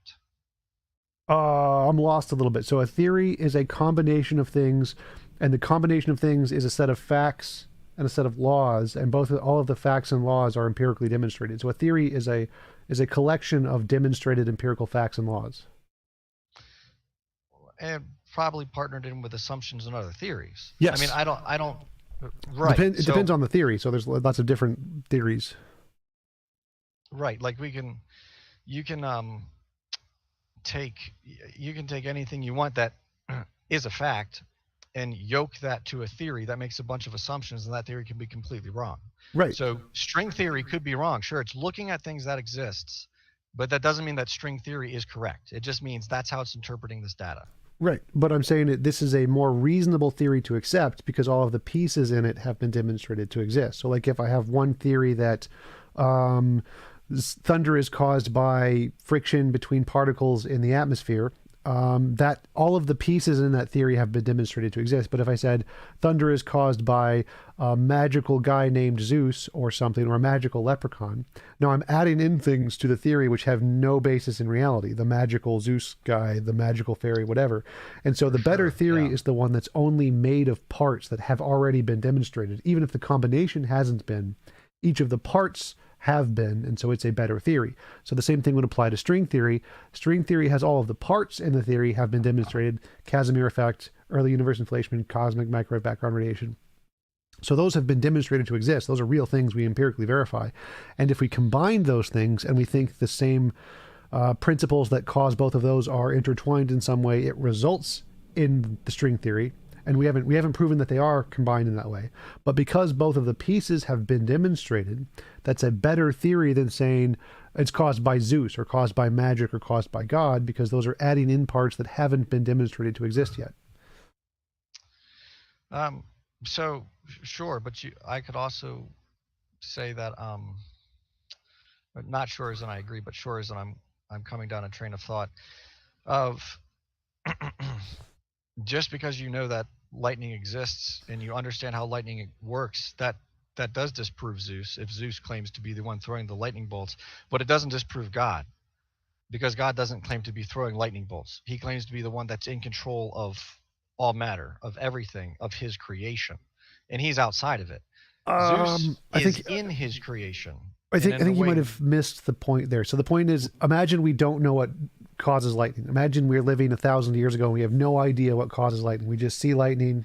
We don't know what causes it. And one person is sure, coming up with a hypothesis that lightning is caused by particles rubbing together, creating friction. And now yeah, imagine we know about particles, we know about friction, so these are things we know exist. yeah, And so he's saying, I think lightning is caused by only a combination of things we know exist. And somebody else was coming along and said, no, I think it's Zeus and magic and stuff. And if we have no evidence of Zeus and magic, he's just adding in things that we don't know about to his theory. So he has a yeah, theory that's built on things that have no supporting evidence, whereas this other guy has a theory built on things that are all supported by evidence. So the guy who has yeah. a theory that's built on things with only supporting evidence is a better theory. And that's what I'm saying here is string theory, is that all of the pieces have supporting evidence: Casimir effect, cosmic microwave background radiation, early universe inflation. Those things haven't been empirically demonstrated to exist. So all of the pieces to this theory have supporting evidence, whereas all of the pieces of the God theory do not have supporting evidence. Let's So I cannot argue that level of cosmology with you, uh, or string theory. But let's go with the lightning one because I'm able to appreciate where that's at, and I think that's on my level. The other stuff's over my head. Um, so God says that we're not supposed to have false gods. We're not supposed to take the natural and worship it. We shouldn't have ever created Zeus because it's very obvious that Zeus is fallible. But based on who God claims to be, he's fully compatible with our understanding of thunder and lightning. In fact, we're just figuring out how he created his creation. It in no way disproves God, and it doesn't.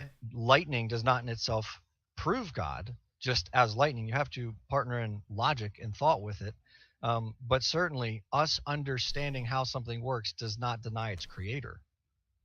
And I Uh, would actually argue that if you chance, because when you, again, going back to my event horizon thing, lightning is something that is so complex as well as everything that is so complex. So I guess it's, what is that, the teleological argument kind of thing of creation is so complex and there are so many variables, that it points to God.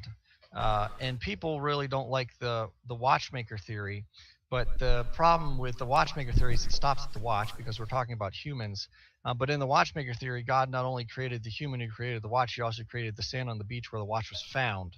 And so analogies can't be perfect. So the watchmaker analogy can't be perfect, but it gets the point across. And I think that that is good evidence for God. It's just been around so long, people are like, oh, well, we're tired of talking about that. Okay, thanks for the super chat, Marty. Quantum theory is empirically tested to 10 parts in a billion accuracy. How much empirical evidence does exist for God? Um, well, I've already said I'm not sure I can make an empirical argument outside of myself. Anybody can test the claims of God themselves, and when you do that, you can't just say, "Okay, God, I'm here. Give me this," because if you read Scripture, it says that's not how God works. If you have a understanding of how God is, well, then you can enter into that relationship with Him, and that's what it is. God's not just a dictator, not just a dictator.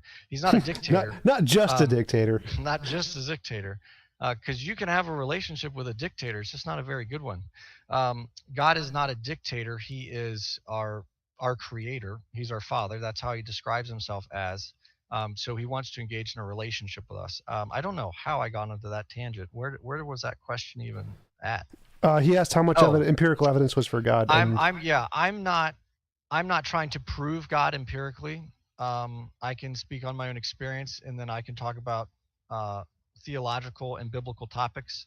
But I'm not going to be able to say, well, let me drop this rock and show you that gravity is well supported.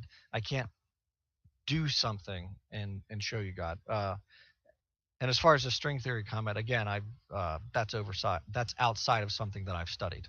right. Okay, so I'll try to simplify it. So my point about the thunder wasn't that thunder disproves God. Like that's not the point. The point is that if you have Yeah. an unknown phenomenon, let's change it to say we have a footprint in the snow. There's a footprint in the snow, and we don't know what caused the footprint in the snow. Now, before we know the answer, the better theory is the one that only uses combinations of things that have already been demonstrated to exist. So, like if we say a horse caused a footprint in the snow, that's reasonable. But if somebody said a unicorn, that would not be reasonable because there's no evidence of unicorns. So, if we want to explain some phenomenon we don't know about yet, the better theory is the one that only uses combinations of things we already know about. Is that fair? Yeah, but so again, we have to go outside of the analogy a little bit to get to God, um, because in that we don't know what caused the footprint, but we know whatever caused the footprint was created by God. So if someone said, "I believe in God because I believe in God," it was a unicorn, and then we figure out it was a horse, that doesn't disprove God. That just shows us we had a false understanding of how God created the thing that we're interpreting. So same with thunder. We shouldn't even have had the false god to begin with, and we can say, well, it just happens because I clap or something. But us understanding how thunder works gives us a better understanding of how God created his universe. And yeah, I'll Well, leave that well, there. so in this case, the hoof print would be what is the fundamental thing that created everything? That's the question we're asking. So, if we don't know what the fundamental thing that created everything is, a better hypothesis is one that's a combination of things that we have evidence for than making up things we don't have evidence for. So, like, say the origin of everything. That's like the footprint. We don't know what caused it, but string theory is a better explanation of that because it's a combination of things that we have empirical evidence for. But saying magical leprechaun would be a bad hypothesis because it's combining, adding in things we don't have evidence for. So it seems to So me, go ahead. do you believe that everything can be tested in a lab and understood tangibly? No, not yet, at least. Maybe in the future. well, right. So um, it, I think that your worldview, at least from what it seems to me, is squeezing out the possibility of supernatural or metaphysics because you are trying to explain everything from a natural position. And so, because you're coming at this from that angle, you're saying, well, these natural explanations, what we can observe, what we can see, these are better explanations, even though we might be making assumptions, we don't know everything about them. We don't necessarily have empirical evidence to support the entire theory. We have a couple things that we can look at. That's better because it doesn't imply supernatural or metaphysical items. But the problem is, if God exists, we should be looking for those things and they would be fully consistent with him. I'm not sure I follow that. So, for example, I'm not eliminating supernatural here. I'm saying that Only using combination of things we already know about is better, which we currently only know about physical things. But if we did discover a supernatural thing, then it would be equally as reasonable to use in the thing that we use to build hypotheses along with the natural things. So my position is that once we demonstrate something, like in order to show that something is real, we have to have some methodology we can use to differentiate real things from imaginary things. It's just something we made up in our head. Novel testable predictions is the way I do that. So if you said, I believe in a non-physical being named Bob who lives in my basement, and every time I ask Bob, he will give me a gold brick, and then we go down to the basement and say, Bob, give me a brick, and he gives you a gold brick, and say, do it again, Bob, give me another gold brick, and he gives you another gold brick. That's evidence of Bob. We now have good evidence of a supernatural being named Bob who gives people gold bricks. So we could now say, if there was a gold brick that appeared in our backyard, maybe that was Bob, and that would be perfectly reasonable because we already have evidence Bob exists. But we couldn't say it was a leprechaun because we don't have any evidence of leprechauns. We could go with Bob because Bob we know exists. We could go with Bill Gates because Bill Gates exists. Bill Gates just dropped a gold brick there because he's crazy. Either of those would be better hypotheses than leprechaun because we have no evidence of leprechauns yet. So this doesn't exclude the supernatural, but would you agree that if we have evidence of some things, those things are better things to use when we're trying to explain something we don't understand than adding in new things we don't know about yet? I think God, I think evidence, I'm sorry, I got started on a thought track that sparked in that conversation. So I think we have to consider what evidence means. So let's just ignore, for the sake of argument, all of the biblical contradictions that you could come up with that we could discuss. And I'm sure I wouldn't have answers for all of them, but I might have answers for some of them. The Bible makes some pretty incredible psychological assumptions that we could test, and it might not be assumption; it might actually be how humanity operates. And we could test that. Is this how humanity operates? And so what it seems to me is, let's say that you've got Bob in your basement dropping those gold bricks. Is that going to convince everybody that Bob exists? Should it? Yes, that would be No, reasonable for will it? people. Well, obviously, no. People won't. People are flat earthers. There's nothing that's going to convince them. Right. Um, well, yeah, Like, sheesh. do you think you can Anyway, convince Nathan ever? Like, if we brought him to space, Nathan Thompson, is he going to believe the world's flat? He's like, no. well, to be frank, I don't think Nathan believes the world is flat. I think he may have genuinely had some good inquiries and some good points in the beginning, but then I think because of his personality, his demeanor, and how aggressive he was, he gained some popularity. And by the time all the cogs clicked, he did not want to turn from that. Um, Now, I can't actually say that for sure, but that is my theory because Nathan seems pretty smart. And especially when I argued him, I just thought, I, I have trouble believing he believes it. I do. But I mean, you would agree Anyway, that there are some people who aren't going to change their mind no matter what. They're just so dogmatic in what they believe. They're just never going to change right. their mind. Right. So you're saying though it would be good evidence, better evidence, if we could have Bob dropping those golden bricks. But the problem is that that's good evidence as long as you think it's good evidence. And so I don't think God even tries to empirically prove himself. He already did. Take Israel for example. He was a pillar of if it happened. He was a pillar of fire by night, or yeah, by night, and a pillar of cloud by day. And the people, Israel, who he parted the Red Sea and let go through it, if that's true, they still denied him. They still said, who is God? They still built the golden calf. So God seems to understand very well that an empirical argument is not going to win over humanity.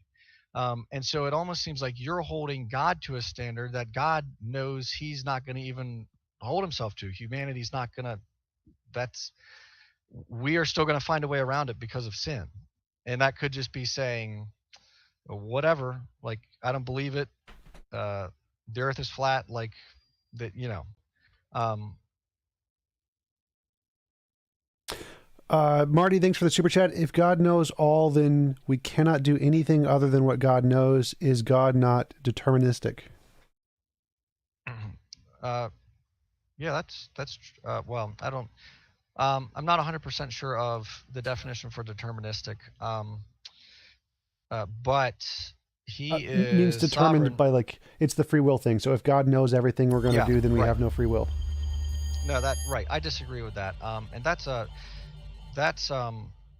pretty deep theological topic. But I would agree that God knows what we're going to do, but I'd also agree that we still have responsibility in the fact that we do it. And just because he knows something, I can write a computer program and know what that computer program is going to do, but I'm not the one doing the computer program. The computer program does that. That analogy can't be perfect because God is sovereign. I am not sovereign, but that can just say, I can know exactly what my computer program is going to do, even though I am not controlling the computer program. It is doing its own thing, operating under its own design. Thank you for the super chat, Brute Facts Podcast. If young Earth creationism is false, is God existing also false? No, I'm comfortable with an old Earth. I think that both sides are reasonable, but that's the thing. I think that the reasonable. I think there are some things in the old Earth model that are more assumed than actually empirically verifiable, and so yeah, I'll leave that there. Okay, But no, so God's existence does not depend on evolution. God's existence does not depend on the age of the Earth. Um, yeah, I think we need to be a little more open to discussion on some topics. okay, so we were talking about what is evidence. How would you define evidence? Because the way I define evidence is anything that can differentiate imagination from reality. It seems like a good one. So in that case, like, in the example of Bob giving the gold bricks, that would be good evidence because it's a novel testable prediction. If God exists or if Bob, not God, if Bob exists and Bob gives us gold bricks, when we pray or when we ask him to, that's good evidence of Bob. So that is a very good Sure. way to give a reason to think that Bob is not imaginary and is in fact a real thing. So it seems like the gold bricks example would count as evidence. It may not be the only way, it's just an example, but anything that Yeah, can I differentiate imagination from reality would count as evidence. let's say that Bob said, um, he fits all your criteria. Ask me for a gold brick, I'll give it to you. But he puts in the preface, but you have to trust me first, that I will do what I say. You can't just ask it. You have to trust and believe that I will do it. And if you don't, I won't. Um, because again, God is not a genie. God is a a relationship to be had. He's a being that we can have a relationship with. And so God does not operate under, well, God, give me a gold brick because you said so. God said, well, these things will happen if you are trusting me because this is how I designed the world. If we think of existence as a computer program, it's been infected with a virus known as sin. God is the one who knows all of the fixes to all of the bugs. And so the longer we're engaging with him, the more bugs we are going to be able to either circumvent or overcome. But as long as we're rejecting him, we're not even going to be aware of the things that we have to deal with. Okay, but like the Bob example isn't saying God must do this. This is just an example of what counts as evidence. So anything that counts as Sure. like novel prediction is But evidence. but if Bob says, but you must trust me first, that would still count as evidence. Yeah. So like He's if still you got, yeah. so like say I don't trust Bob, but you do trust Bob, and you ask Bob and he gives you a gold brick every time. I ask Bob, I get nothing. That's still evidence. Like you're still getting a gold brick every time. Something is happening here. That's Right. still evidence. And that goes back to my peace example that surpasses all understanding. That's what God is claiming. What In that Philippians passage is for his believers. And that's the point. It it you can't just say, well, God give me because God's God. He doesn't bend the knee to us. He says, when you understand who I am and engage in that relationship, these are some things that I have promised you you can expect. so my point with the gold, my objection to your peace example is that peace isn't something we can measure. It's just we can't see it or test it to show who has more peace. Gold we can test to see. Like if I pray to Bob and I don't trust Bob, I get nothing, no gold brick. You pray to Correct. Bob, you get a gold brick. We can see it's working for you, it's not working for me. You're doing something right, I'm doing something wrong. But if What for if the you can't peace see it? example, it's like if I pray, if I don't trust Bob, I can still say I'm getting the ultimate peace. And you can say, no, I trust Bob, I'm getting the ultimate peace. But there's no way to tell the difference between us. There has to be something like a gold brick where we can say, this guy's doing it right, this guy's doing it wrong. Well, what if you can't see the gold brick? What if it's only Bob in my basement with the person trusting him, and Bob in your basement? Because Bob could be in anyone's basement at any time. Yeah. So what if you can't see when he gives me the brick? Then it wouldn't be evidence. Does that mean it's not real? Yes, that would mean it's an anecdote. So you have to be able to verify it independently of your personal experience, or it could just be like a delusion, right? So you need some way to verify it independently of your own subjective experience. That's kind of the point of the. You need some way to differentiate imagination from reality. If you're the only one experiencing it, well, then that doesn't tell you it's not imaginary. You need to be able to show it's not just something you're experiencing. Right, but then if I brought you a gold brick, if I showed you, if I was peaceful, if that fruit was shown in me the same way I could show you that gold brick and I said, this is how it happened because this is how Bob operates. I'm showing you the product, telling you how it happened. It's up to you if you want to believe it or not. And if you trust it will happen, if you trust Bob, you'll get the result. But as long as you don't trust Bob, as long as you think that gold brick was imaginary, how I got it was imaginary, Bob's never going to give it to you. And so you see, just like how they don't believe in gravity, and so that prevents them from understanding how it works. If you will not accept, if you will not trust that God exists to give you the thing, then he doesn't promise to give it to you. Right. So if we could like show that a higher rate of Christians get this ultimate peace thingy than others do, and a higher rate of Christians have better lives in this more peaceful lives or whatever, then that would be evidence, but we just don't see that. That doesn't show up in statistics when we look at it. So Yeah, I'm not disagreeing. I don't know actually if it shows up in statistics. I would say that it probably does actually show up in statistics. I'm pretty confident in that. I don't have anything to say for sure, but I would be confident in that. But anyway, I think that the problem with statistics in every regard is when you throw humans into it, you get problems. People can lie. I mean, so many people can go to church and not be Christians. I mean, the Bible even warns against people who go to church and are not actually Christians. They don't actually know God. They don't care about God, but they do all the things so they can check the box. Yeah, I'm a Christian because from your guys' perspective, I look like one, but I'm actually not. So I think that there's a lot of trouble with actually having a comprehensive study that can show that.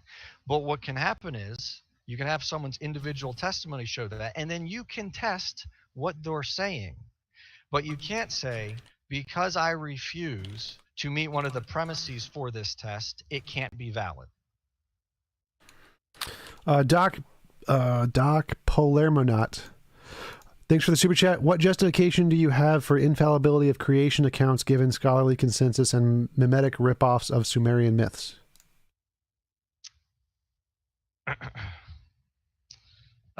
Repeat that. What justification do you have for the infallibility of creation accounts given scholarly consensus of mimetic ripoffs of Sumerian myths? That's to say the trouble with anyone in any profession is you can get a professional who really knows what he's talking about, who tells the truth, and a professional who really knows what he's talking about, who lies, or a professional who doesn't know what he's talking about and says he does, or one that does and then doesn't say what he does know. And so all of that is just to say, same thing with statistics. I would almost say, yeah, we must not make arguments based on consensus of the masses, if that makes sense. Consensus of certain groups of scholars. I think we have to be very careful with that. I think there's areas we can do that, but the problem is anything that involves theology, you're going to have trouble with empirically. I think I'm going off on a tangent, so before I get any further into that, I think I'll leave it there. All right. Snake was right. Thank you for the super chat. I don't trust anyone who has nothing to show other than trust me, which is what every religion says. Well, I wouldn't say every religion says that, because I'm saying trust yourself. Go test it yourself. If you're saying you don't have the ability to trust God, and God is saying you need to trust me, then that's not God's fault and it's not mine. All right, so going back to that point, imagine you were able to check the stats, and the stats showed that Christians do not have a higher level of peace than atheists do. Would that lower your confidence level in Christianity? No, because to be frank, in a lot of Christian circles that I know, the Christians don't actually understand God. Christians are not, you can't know God if you're not in the Word, because that's God's Word to us. And so many Christians are struggling with things because they're going against God because they don't know what God actually says. And so, of course, they're not going to have peace because the God they're claiming to have a relationship, they're slapping in the face every day. And God's like, hey, I love you. Would you read my book? And they're like, well, I assume I know what's going on, so I'm not going to read your book. And I'm depressed. So, what would lower your confidence or cause you to change your mind or cause you to doubt in, like, what would it take for you to see that would cause you to doubt that the Christian narrative was correct? That the Christian worldview is correct, or to doubt that it's correct. Well, I doubt all the time. It's There's nothing wrong with doubting. In fact, God wants you to explore what's true.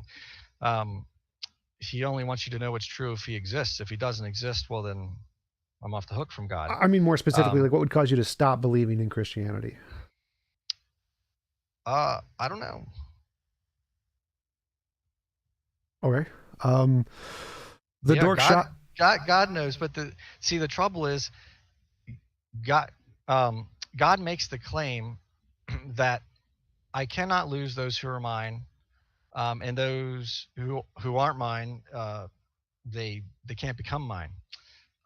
So if God wants me, He's got me, and there's nothing anyone can do to turn me from that.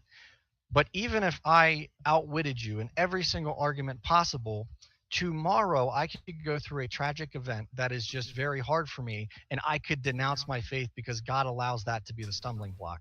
So I don't actually know. And I think it's biblically consistent to say, I'm not sure what would turn me from God, just like I'm not sure what would turn you to God. Do you know what would turn you to God Yep. by Novel chance? What testable would make, predictions. well, sure.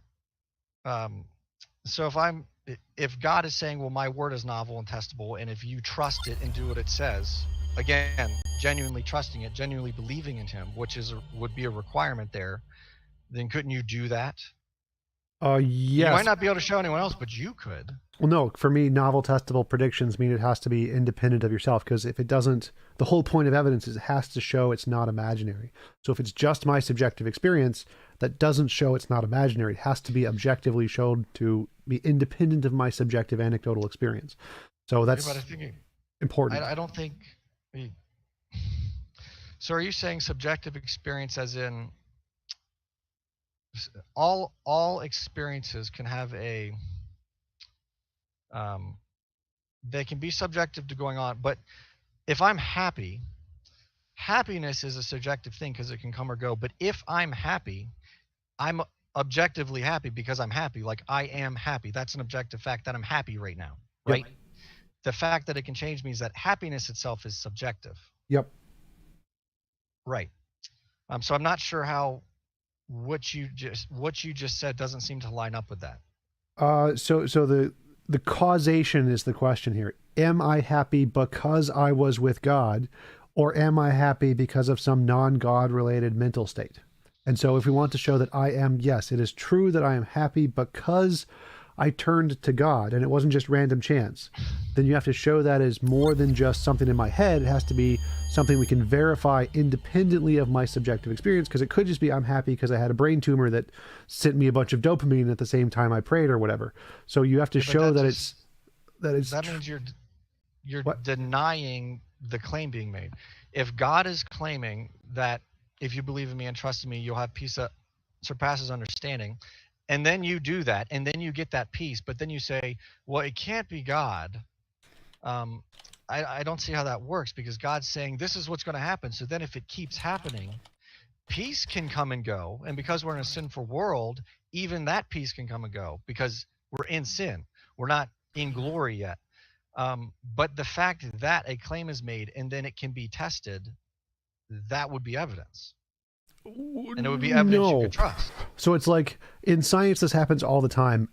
If I think this particle is the cause of some phenomenon and we do an experiment and we expect to see a result and we see a result, that doesn't prove that it's the particle, because it could have been something else we didn't understand that caused the effect. In order to know that it was in fact the particle you think it was, you have to independently verify it. Other people have to verify it, because it could just be your machinery. Your machinery might be broken, which happened in the tachyon thing in Japan, where the Japanese thought they had tachyons that went faster than the speed of light. Other people verified it. They built the same machine. They did the same experiment, realized, nope, it doesn't get the same result, which means it was a problem with the machinery that the Japanese did. And so when they went back, they're like, oh, our machines are broken. That's our fault. So the same thing could be happening in the psychological case, where when I pray to God, I get the feeling of ultimate peace, but it could be my machinery's broken. I could have a tumor in my brain that I don't know about. And so if I think just my experience is evidence, that's an anecdotal fallacy. You need some other people to be able to verify this independently of your subjective experience, to verify that it's not just your broken machinery. So that's why science requires independent confirmation. That's why you can't just have an anecdote. I agree.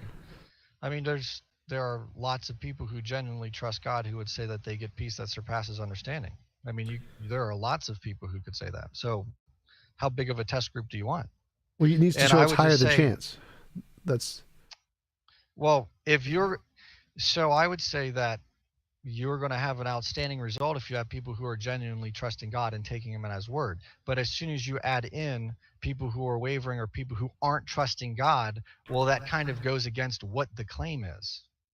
Right, and you would need to show some methodology where you can differentiate between the true Christians and the false Christians. So, like, this is a good point. Super Chat, thank you, the Dork Shop. Who are the true Christians, and what must true Christians believe? The true Christians are anyone who believe in Jesus Christ and God for who he says he is, and also understand who they are. So humanity's fallen, we're sinful. God is holy, righteously perfect. Jesus died for our sins. And so when we understand that whole combination of things and accept it, it leads to repentance. Repentance is a natural side effect of accepting who we are. So it's accepting the truth that God has given us, that Jesus has died for us, that we are fallen, that we are sinful. That's what a true Christian is. Now, whether or not you can see that or actually trust a statistic, that's a whole separate topic. Well, that's the whole topic. That's the thing you need to demonstrate to have evidence. Like, if you can't actually demonstrate which ones are the true Christians and which ones are the false Christians, then you don't actually have any real evidence. You have to be able to... Well, so we started off talking about morality, and I started off saying that God is an objective basis for morality because he's unchanging. And then we diverted somehow. Now we got to this, and I would agree that my experience cannot convince you unless you want to believe what I'm saying. But I'm saying that your experience, and then your experience partnered with, hey, can you try this and tell me what you experience? That could be a way of testing it. But that being said, I don't think the argument from personal experience is a very good one. That's just a testimony. So I apologize if I was building up to something greater with the argument from experience. Okay. Jackson Rowe, thanks for the super chat. Good luck with the Hovind debate. Thank you. I will definitely need it. Jay Schneider, thank you for the super chat. Pain just literally to hear about your first thoughts on your adventure. Jacked up my adventure. Oh, yeah. Jay Schneider made a compilation video of me doing a debate with Darth Dawkins and Godless Girl. It was very hilarious. Check it out on my channel. It's a throwback parody to previous games. And thank you, Matthew Lanza, for the super chat image for the noob thing. So going back to what you said, I think that I wanted to ask about, you said you didn't know what would convince you to deny Christianity. Like, the reason I ask that is because if you have a methodology or an evidence, you would say that what would convince you to change your mind is something that would qualify as evidence. So like I said, novel testable predictions. If I got novel testable predictions of God, that would cause me to believe in God. But you said you weren't sure what would convince you of that God does not exist. Yeah. Do you have a methodological answer? Like, if someone had novel testable predictions of a different God, a non-Christian God, or of some kind of the string theory that was confirmed or something, would that cause you to stop believing in God? Um, well, the trouble with the other God is because I think about the Allah. If Allah is true, then I'm in trouble because that's a very different God than Yahweh, and there will be serious repercussions for me. So I have to think about that from time to time. But Allah runs into the same problem of what can you do with empirical evidence? It's really hard to argue with personal experiences because Muslims have personal experiences that can look very similar to Christian personal experiences, which is similar to Pastafarians. And the guy who looks at a lampstand and says that lampstand is going to change my life. So the religious, the other gods thing, um, I don't think that there's nothing that could happen to that I know of that would lead me towards one God versus this God. I think that this God has the best God or has the best evidence for him. This God has the best Um, God. yeah, yeah, this God is the best God, the only God. And like I said, everything points to him. I think the fact that he is an objective standard for morality explains it better than a field. And I do apologize if I don't understand what a field is, but then um, I don't know, the field's not God. It would have some form of limitation because it is physical. It is in physics, or it is in the physical universe, which God is outside of. Uh, so if there is a field doing that, again, that would have little sway over me if we figure out there's a field. Because just like if we figure out macroevolution is true, that doesn't disprove God. That just tells us what we thought about him was wrong. All right, Scott Flatterty, I'm thank you for the super chat. Appreciate it. So, like, it seems. Do you think that the fact that you're not sure what could convince you that there's not a God is indicative that you have a very strong bias that makes it harder for you to assess things methodologically? Because I think that if you have a methodology that you think is a good way to believe things or not believe things, then you should trust in that methodology to both indicate and invalidate whatever you're believing. So, like, I think anything that can differentiate imagination from reality is a good method to trust. And if that method tells me there is a God, I'll believe there is a God. And if that method tells me there is no God, I'll believe there is no God. But it seems to me you're saying you don't have a methodology that you can present that can differentiate, or that you would trust to differentiate whether or not God existed or whether or not any other true thing would be about the world. If you think of think of every human being as a test instrument, God's built us all in His image. We're the only ones who can read each test instrument um, empirically. We're the only ones who can actually see what that test instrument is reading. And so God has built each one of us with the full ability to have a relationship with Him. And so the trouble that I'm having, the reason I'm having trouble giving you something tangible that would sway my faith is because I have trusted God. God has proven to me that if you could prove to me that God's not trustworthy, then that would be one thing because I trust God and He has shown me time after time that I can trust Him. And that again goes to holding Him to His word, comparing Him against His own claims. So, yeah, I don't think that there's any empirical evidence that can disprove Him. And I know that I can trust what He's claiming. Um, so, yeah, I'm not sure if that satisfies your answer, but I think that's pretty honest. All right. You mentioned teleology. Why would you think like the teleological argument would be indicative of a God? Because to me, I don't think it is. Just because of how everything's created, how one thing is dependent on another thing, ecosystems and whatnot requiring one another, just the fine tuning of everything. Could you be a little more specific? So, like, it seems to me the argument that most theists make is that, oh, look, it's so really improbable that all these things would align. Because it's Yeah. improbable, it must be designed, something like that. Uh, yeah, because it's so improbable, it's far more reasonable, for sure. Why would improbability indicate design over necessity or chance? Well, chance doesn't do anything. and improbability is the opposite of a good chance. So improbability would mean there's not a good chance, so chance isn't going to do it. So improbability just means it's a low chance, but it means there is necessarily a chance. So the improbability of getting a royal flush in poker or whatever is 1 in 50 something thousand, but it happens because it is possible. So Sure, if reasonable. if there's a low chance, that means it's possible to occur without design by definition.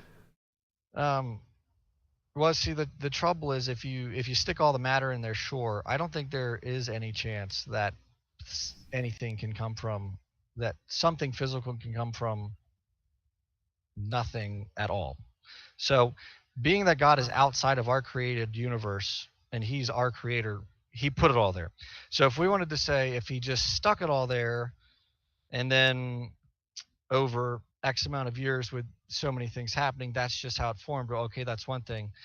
But to say that everything came from nothing doesn't work. I mean, that logically doesn't work. Well, no one in physics thinks everything came from nothing. They always say it came from like a fundamental field that pre-existed the universe. So we agree that the universe came from something. Thank you for the super chat. The Dork Shop. If the Bible were untrustworthy, how would God tell us? And thank you, Matthew Lanza, for the super chat. Really appreciate it as always. If the Bible were untrustworthy, how would God tell us? For my worldview, if the Bible was untrustworthy, God probably wouldn't exist. So, yeah. Couldn't there be a different God than the Christian God? Not in my worldview. No. Okay. He's the most trustworthy. All right. But that's why I'm saying I've tested that he's trustworthy. So that I did posit. If you could show me he's untrustworthy, that could be something that would be a stumbling block. And then he may end up having me trust him more by saying, well, here's the stumbling block. Look how I got you through it. Or it may go the other way.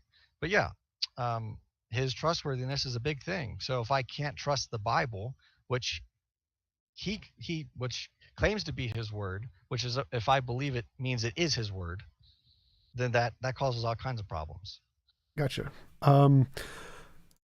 Doc Palermonaut, thank you for the super chat. Provide a scriptural basis for God is outside of time, because in the beginning definitionally is within time. Well, in the beginning is when he starts creating things. That's when creation started. That doesn't mean it's when God started. I think he's asking, like, is there any place in the Bible where it says God is outside of time? I guess if you give me a second. Sure.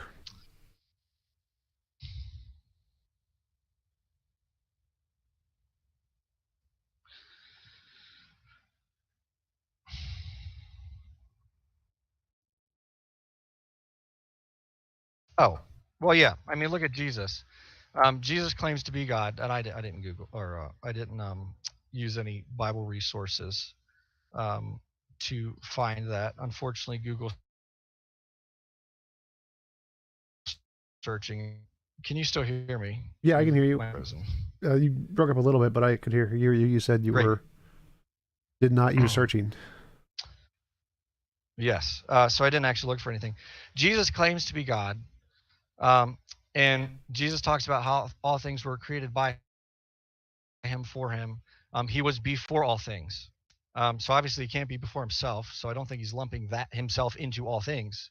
That would tell me it's all created things. So yeah, Jesus claims to be God. Jesus was before all things. I think that in the beginning actually refers to the beginning of creation, not the beginning of God. So yeah, I will leave that as my answer. All right. So going back to teleology, to me it seems like, so there's a really improbable event. It's really improbable that all the laws of physics would randomly co-align in this way. But there's multiple ways we can explain that. One is that a designer deliberately made it this way. Two is that there's a whole bunch of universes and they all have a bunch of different stats, and one of them just happens to be this way. So like if there's a million dice and each one of them landed on different sides, one of them is going to land on the magic side. And the third one is that there's an unknown law of physics where all the physics laws are interdetermined. So like we know, the grand unification theory says that all of the fundamental forces, gravity, the strong, weak electromagnetic forces, are all intertwined, and we demonstrated that the weak and electromagnetic forces are the same force. They join at high enough temperatures. So if all of the forces in physics are intertwined in that way, then if you change any one of them, all of them will change proportionally. And so the fact that we have a universe with these laws of physics is determined by the laws of physics, and you don't need a designer. The probability is one. So all three of those explain the fine tuning. I don't see why you would prefer design here. I don't know if, well, I'll work backwards. So if we figure out that that is how the universe works, that just tells us how the creator has it working. It doesn't disprove the creator. I think you would agree that doesn't necessitate that God doesn't exist, right? Well, the argument is that this phenomenon can be explained without God. Therefore, this phenomenon is not evidence of God. The goal isn't to disprove God. The question is the teleology evidence of God? And this argument is saying no, because it could be explained in other ways other than design. Um, okay. Well, let's just go with that. So it doesn't have to be, lightning does not have to be evidence for God, though I would say if you trace it back, it traces back to God. Because we have to, something can't come from nothing, which takes us all the way back to origins. Anyway, um, lightning is, you cannot prove God just by lightning. There has to be philosophy and what yoked into it. You have to talk about it. You have to have a discussion about that. But understanding lightning understands how God designed lightning to work. He did not design Zeus to throw lightning bolts. He designed lightning to operate under different things happening, atoms and particles and whatnot, and charges. So if we come to understand that, well, this is how the whole universe works, that's not in any way discrediting God. In fact, that's just saying this is how God operates. And the more complex we find things to be, the harder it is to chalk it up to chance. So I'd actually say the more complex we find things to be, the more likely it is that it was designed, and the less likely it is it was by chance, because the chances are always getting lower. And that's Sure. a trend. What about necessity? So necessity means that it can be determined by physical forces, not designed. So no designer. There's just a fundamental force of nature, and it caused everything to be this way because of necessity, and so there is no design. I guess so that is a claim that there is no design. So I guess good luck proving that. Well, how do you prove design? Because if it can explain everything that design could explain, then it has all the same evidence of design.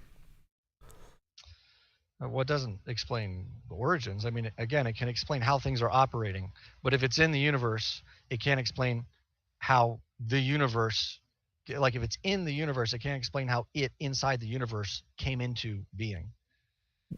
Well, it technically does explain that, but that's the cosmological argument. So just like in the teleological argument, the point of the argument is that it's more plausible that God explains this phenomenon than other phenomenon. Than other sources. But if other sources can explain the phenomenon, then the teleological argument is false. Because the teleological argument is saying that this phenomenon, that all of the laws of physics are combined in this way, is more evidence for design than for the other hypothesis. But if that's wrong, right, and the other hypothesis can explain it equally as well, then the teleological argument is false. Even if you bring up the cosmological argument, that's just a separate argument. So it seems like if this phenomenon of the constants of nature can be explained by an unknown natural law that intertwines all of the physics together, and that explains the fine-tuning, well, then the teleological argument has been proven false, because it doesn't indicate design anymore, because now we have a natural explanation. And this is independent of the origins. That doesn't work, because if it's an unexplained natural law, it's still a natural law, which means it's inside of the creation, which means God's outside of it. He put it into motion. Like that'd be like saying, because we don't understand how magnets work, like and then we figure out how magnets work, well, now that disproves God. No, it just tells us we understand that.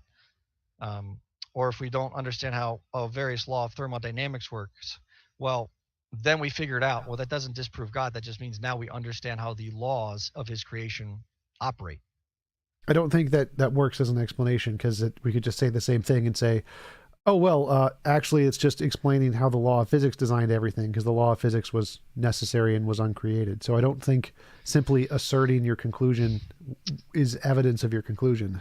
It's necessary for, it's necessary, the laws of physics are necessary for our universe to operate how it operates, but it's not necessary by its own existence. I mean, who says that a law of physics is necessary to exist? It's necessary for us to operate, but who says it's necessary to exist?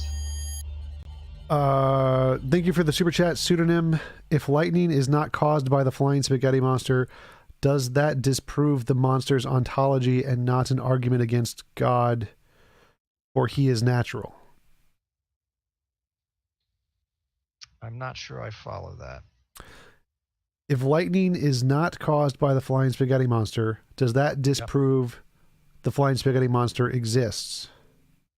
No. If it's not caused by the flying spaghetti monster, no, it doesn't disprove. It's like a pheasant doesn't cause lightning, but that doesn't disprove a pheasant's existence. I'm not sure what the power behind that argument is. Not exactly sure either. But anyway, so to me, it seems like what you're doing is you're saying that because I assume God created everything, then I assume that the fine tuning must be caused by a God. But I can just assume something not God created everything, something that's not God created everything, and so I can assume the fine tuning is explained by the not God thing. Yeah, but then you have to test it against its claims. I'm not assuming, I'm going based off of what God says, and God has proven himself to be true. Okay, so if you didn't, suppose you didn't have the opportunity to test God's words, then would it be equal evidence for both? I guess empirically. However, again, from my worldview, God, outside of testing and evidence, has the full ability to change hearts and to reach people. So God could have me believe in him even though I don't want to. I mean, I could be working against him and he could change my heart.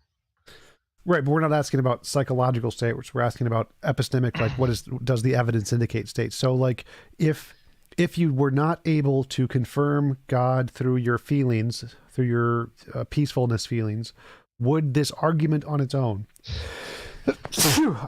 be evidence for God? So like would the teleological argument be evidence independent? Like if you never got to sense God, would this argument still be evidence? You know, it's not just feelings. Like if you take Proverbs, it talks about physical rewards that come from good conduct. And people who aren't Christians can do good conduct and get those physical, financial, other rewards. So God doesn't just ask you to test things yourself that are just feeling based. You can test things yourself, such as if I act in a certain way, will it lead down a certain direction? And the only reason I say that is because you keep talking about this peace that I have, and I brought peace up, but that's not the only thing that God claims. There are so many things that he claims. It'd be so easy to just say, okay, God, I trust you, genuinely trust him, put him to the test, and see where it goes. Okay, but that's slightly a different topic. So my question It is is. Yes, I'm sorry. if God never was able to confirm anything in the Bible, would the Yeah. teleological argument still be evidence, or would it no longer be evidence? Um, would the, well, I think yeah, I think it would still be evidence because it points to creator. Creation points to creator because of the lack of odds of it happening without one. Okay, so why do you think it's unlikely that the universe would come about without a creator? Because it seems like it could come about from laws of physics just fine. Well, it'd be very unlikely. It'd be very Why? unlikely that we would get this result. Why do you think that? It could be the likelihood could be 100%. There could be 100% chance that the laws of physics would produce this universe exactly as it is. Yeah, but we can do the math on amino acids. We can do the math on what the odds of an atom on this side of the universe being next to any other atom in the universe is. And so it's incredible odds all of the time that are taking place right there because of how many atoms are in the universe. But at the same time, there's that many more things that aren't happening because all the other atoms aren't next to it. Right. That's if there aren't physical laws that are forcing them to be there. Because if there are physical laws forcing them to be there, then the chance is 100%. So why do you think like every particle in the universe could be determined to be exactly where it is with 100% determined forces? So there's no Sure. What chances. is what does determined mean? Forced to be there. There's no percent. It has 100% chance it has to be there. Determined means it's What's forcing it to be there? other laws of physics. What's forcing them to be there?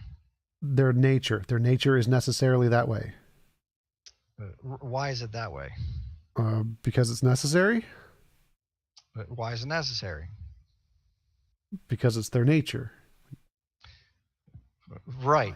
And so that gets into a circle of, well, because that's just what we're assuming based off what we see. That would be like me saying, well, why is God good? Because he's good. Well, what is good? Good is God's nature. And then it goes back and forth. It's like, well, yeah, that that explains why God's nature is that way. Yes. So either one of us can use circular reasoning to say it's necessary because it's necessary, but that means that neither one of us has any more evidence than the other. Well, that works for a standard for objective morality, but I don't think that works for an explanation for the physical universe. How is it different if I say that the universe's laws are necessary because they're necessary? How is that different from you saying God's nature is necessary because it's necessary? Well, God never came into being, and that's logically consistent with who God claims to be. We have no good explanation for how the universe came into being without anything causing it to come into being. Right. So I'm saying something did cause it to come into being, and it was a necessary law of physics that predated the universe that was Right. uncreated. What was the thing? What was that thing? Quantum field? Okay. So do we have evidence for the quantum field that you're positing? Yes. Yes. Okay. So where did the quantum field come from? It was not created. It's eternal. It's never been created. Right. Well, I mean, this goes back to I would love to argue that, but that's outside of my realm there. Okay. Yeah. All right. So let me change the question a bit. Who fine tuned God? Nobody. He's perfect. You can't fine tune something that's perfect. Okay, so I can say the quantum field is perfect and it's not finely tuned. Why would you show that one is more likely than the other? Because a quantum field is something in nature. God's outside of nature. So the quantum field is something that's dependent on being in this universe. No, quantum fields are outside of this universe, but that's a different topic. So like, is God in reality? Yeah. Okay, so just like God is in reality, the quantum field is in reality. They're both outside of the universe, but they're both in reality.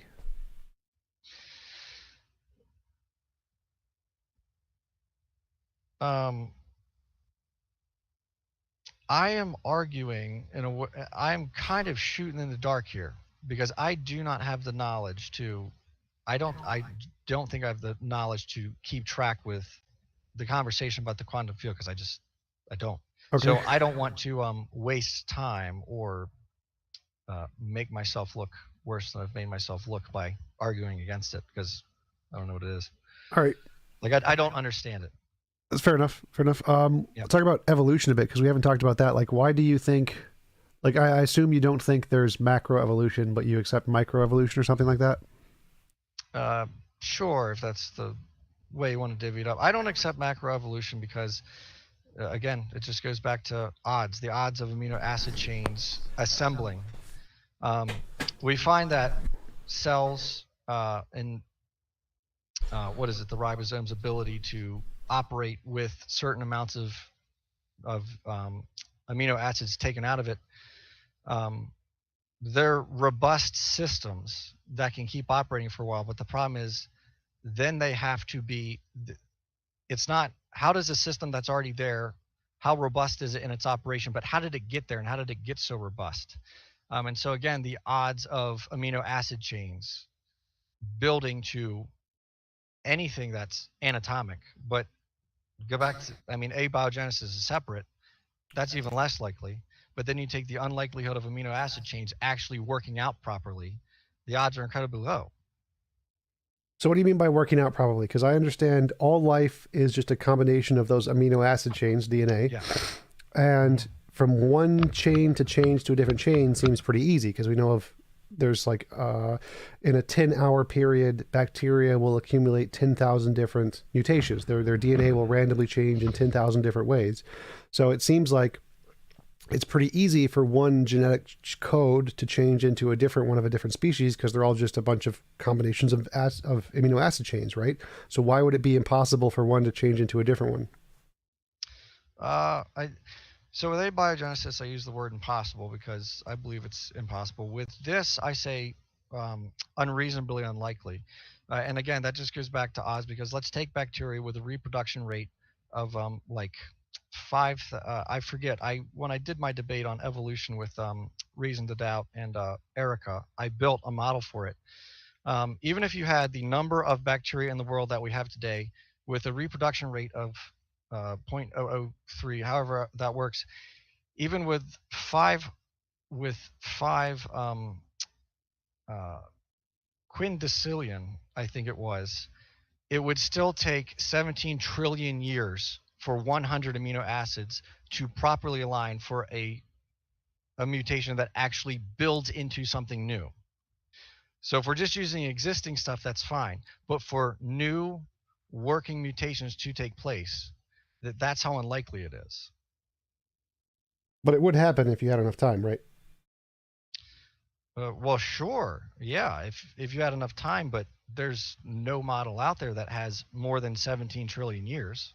Well, so I'm just saying that without a god, it would be just fine for nature on its own if you had enough time to create a diversity of life like we see. We just need a lot more time than what we have. Uh, well, no, because I'm presupposing God. So I don't actually think that nature could exist without God. Um, Well, all I'm but saying is just that point being said, if if macroevolution is true, well, then that means we're wrong about some things. It means we're wrong about the age of the Earth. It means we're wrong about the age of the universe, and it means we're wrong about um, whether or not things can actually have something that complex take place. But just because we're wrong about something doesn't mean it disproves the creator. It says we didn't understand the creator. all I'm asking right now is it possible, given what we know about evolution, microevolution, that macroevolution would happen without a god? Like, let's say God created abiogenesis, happened already. But Mm-hmm. the way what we know about evolution is that macroevolution would occur without God if you had enough time. It would occur. Uh, what is enough time? And based on the odds, no. Enough time could be trillions of years, whatever number you want to put in there. I If there's enough time, there's enough time, so sure. But based on what we know and based on the odds, no. I think that's the best answer I can give you. Okay, so as long as you're admitting that it is possible that microevolution can lead to macroevolution given enough time, that's all I'm interested in. If that's possible, that's good enough for me.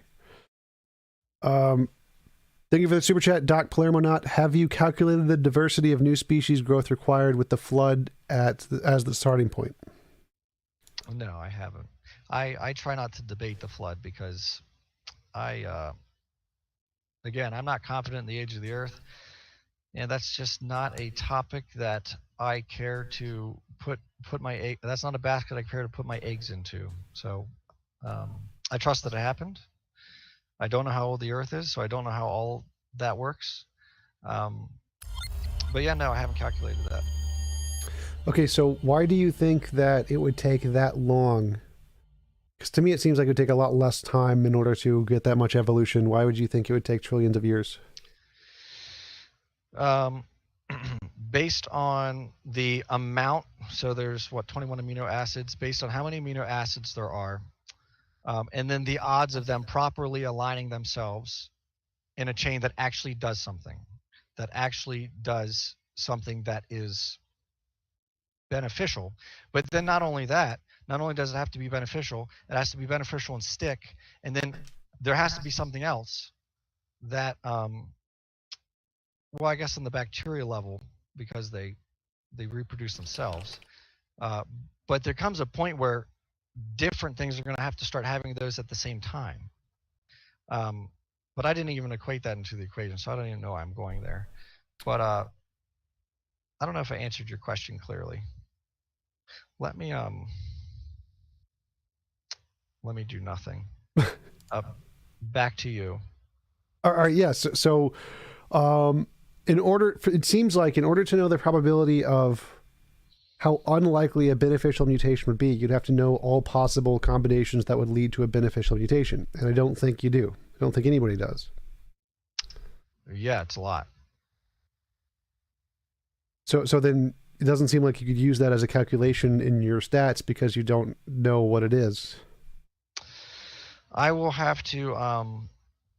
I built it out and forgot most of it because I built the calculator for that argument. So I could either rewatch the video or go pull up my calculator that I built. But I had a reason for why I came to that number. I'd have to reinvestigate everything I plugged into that. But I do know that the odds were reasonably. I calculated it in favor of better odds of evolution. So things actually should look worse than the number that I gave. I simplified things So because go ahead. I argue a lot of things from a layman's perspective. I'm not a microbiologist. I'm not a I don't, all I can do is take the knowledge that I can get and build something out of that. So why do you think that all the experts in the field have different numbers that are much more likely than, like, that evolution is much more likely than what you say? I think there are. I don't know if they do. I'm not sure. I'd have to see exactly what the expert consensus is and make sure that it's actually consistent. And then I have to see if there are any that are going against those statistics. Because my goal wasn't to argue for or against authority. My goal was to build something that I could show that was just right there. So I don't know. Maybe I'm ignorant to something that could change the whole situation. Yeah, I'd like to see what your criticisms are of the academic models and their probabilities of evolution, because that seems to be, I think they're pretty reliable and they seem to accurately predict things, especially in bacteria groups, of how long it will take to gain function, and they seem to get it right at a high rate of success. So they seem those to have very trustworthy models. Well, what does it mean to gain function, though? What do they mean by that? It can survive in I forget the word for it, a thing that kills them. Well, sure, but if none of the bacteria can survive in that, they all die. If something can survive in that, then obviously there was something in that bacteria that existed that worked out. So that one can now reproduce. So Well, yeah, that's an that's argument. what they're saying, is that if they have in this amount of time, the bacteria will have a variation that can survive in this material that none of them can currently survive in. Right, but oh well, I don't know how that works. I don't wouldn't think that they could predict that off of a completely random change. That they obviously they have the ability to predict it, so they're going off of something that is there.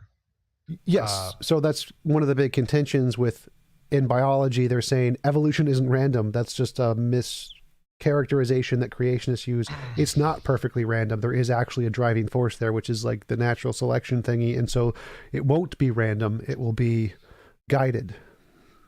well, I don't know. I think we could argue about what random and chance and guided per se mean, because unless there's something in the DNA telling it, hey, you need to change in this way, then it is the environment conditioning it, which means it is a product of chance. All right, the random mutation is random, but then the ones that survive and reproduce isn't random. That's determined by the environment. So the environment will Yeah. selectively help some of them do better than other ones, and those ones will be more reproductive, have more reproductive success, and so the genes will continue to mutate in that way more successfully than the other ways. Yeah. I know that you can turn genes on and off. I don't know exactly how um, mutations I know can make it so that something can stop having the ability to turn something on and off. I don't know if mutations give something a brand new ability. So I'm not sure that you would get. I think you can get. I don't know if that counts as morphological. A functional change within something that already exists seems fully reasonable because it already exists, and of course you can manipulate a code that is already there. But to get a new anatomic structure requires multiple systems all evolving at the same time. Um, Wait, like what do you mean the multiple systems? Because to me, the only thing that's changing is the ATCG. So all the only thing that needs to change at the same time is the correct pattern of ATCG. You don't need multiple patterns evolving at the same well time. take well no take for example. Well, I mean, now we get into the bigger scale. We're not just down at the amino acid level. We're at the actual function of something being like feasibly surviving. So take the eye, for example, and I don't know if it's Richard Dawkins or whatnot, but the someone posited the idea that the eye started off just as like a photo detector. It was flat, started to Darwin, cup. Oh, was that Darwin? Okay. it's in his Um, book, The Origin of Species. got it. Uh, I've been interested to read that book, but I've not read that book because I'm a slow reader. But anyways, so how that would happen is there would come a point where in that in assuming that's how it happened, that eye closes off. If that eye, when it closes off, does not have a pumping system to keep things circulating and fresh, things are going to start decaying and rotting because that's how any isolated system of water works. Wait, say that again. So if the eye closes around water or liquid because it's in water, unless it has a system for pumping or for cleaning that, and it's the right thing used for cleaning or filling the eye, then this system's going to start to rot and decay as soon as it closes off because that's how it works. Wait, I don't follow that. So just water doesn't automatically cause things to decay. If if you just put something organic in stagnant water, or you just put stagnant water in something organic, and it just sits there, it'll break it down. No, it doesn't. Unless you have a system that can take fish. If you take all the oil off of a fish, it's not good for the fish, right? Because of the bacteria in the water. But if you have water that doesn't have any of the bacteria, it's fine. It doesn't do anything. Well, I'd have to look into that then. Um, hmm. Like water doesn't I don't. Yeah, inherently like I water don't. is just hydrogen and oxygen atoms. The hydrogen and oxygen atoms don't bind Well, with right, like but anything in the cell to cause it to like break. well, water binds. Water's cohesive. Water binds with everything. Water naturally breaks things down. No. Yeah. If it's not moving and because it doesn't automatically bind with things, it doesn't like rip, Well, it doesn't bind enough to cause a breakdown of the connection of the particles in skin cells. It does not do that. What it does do is it allows the bacteria to hit the skin cells, which then breaks it down. oh, Like if you put a rock in water, the rock's not going to decay just because it's water unless the water's moving over it. sure. Oh, maybe. I don't know. I'd have to look more into that. I do know that the water does break things down in the sense that it pulls things into it. If you, for example, if you drink pure water, uh, just what is it, deionized water? Well, Um, deionized has like an extra or less of an hydrogen atom or something, which is toxic. But just pure H2O with no, um, what's it, particles in it, I think is fine. if you drink that, the next day your mouth is going to feel like it's burning because it pulled literally everything out of your tongue and the rest of your mouth because it pulled everything out of there. Um, but if you leave, here's this will be my theory, and if I'm wrong, I'm wrong. But if you leave water in or next to an organic system that is not designed to repel that water, the water is going to break it down because organic systems are water based. So I just looked it up. Like pure water doesn't damage anything. Like if you take away one of the hydrogen atoms, it damages things, or add one, it damages things. But pure water doesn't damage anything. Hmm. I'd have to look more into that because I did water treatment, and one of the systems, reverse osmosis systems, if they get the water too clean, it can actually start pulling things out of your body that your body needs. And so oftentimes you'll put a post filter in there to not only get rid of any stagnant taste that's in the sitting tank, but it can also stabilize it or add something to it so that way it's actually not pooling uh, salts and everything out of your body. And I think that's the trouble with distilled water. In fact, I work with a piece of calibration equipment that if you put distilled water into it, it will destroy the steam system. You cannot use distilled water.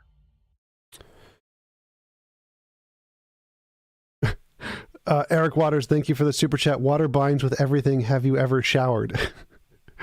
So that's not binding. Sticking is not binding. Not the same thing. But so it seems here, like from what I'm reading, purified water kills you because you actually need the other minerals. And so if you only drink pure purified water, you don't get the other minerals, and that could definitely make you deficient in like calcium and stuff. But it doesn't seem nothing about also, taking stuff out. I think it'll also pull things. It'll pull things out of organic structures. It'll pull all the minerals and whatnot you need out of the cell. It will suck it out of there.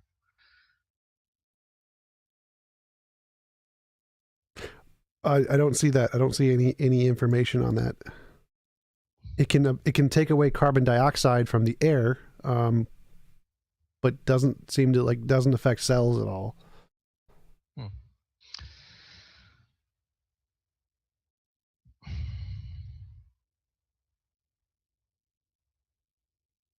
Mineral deficiencies happen because you don't get anything from the water and you need the stuff from the water, but I don't see anything else. Yeah, I would be curious though.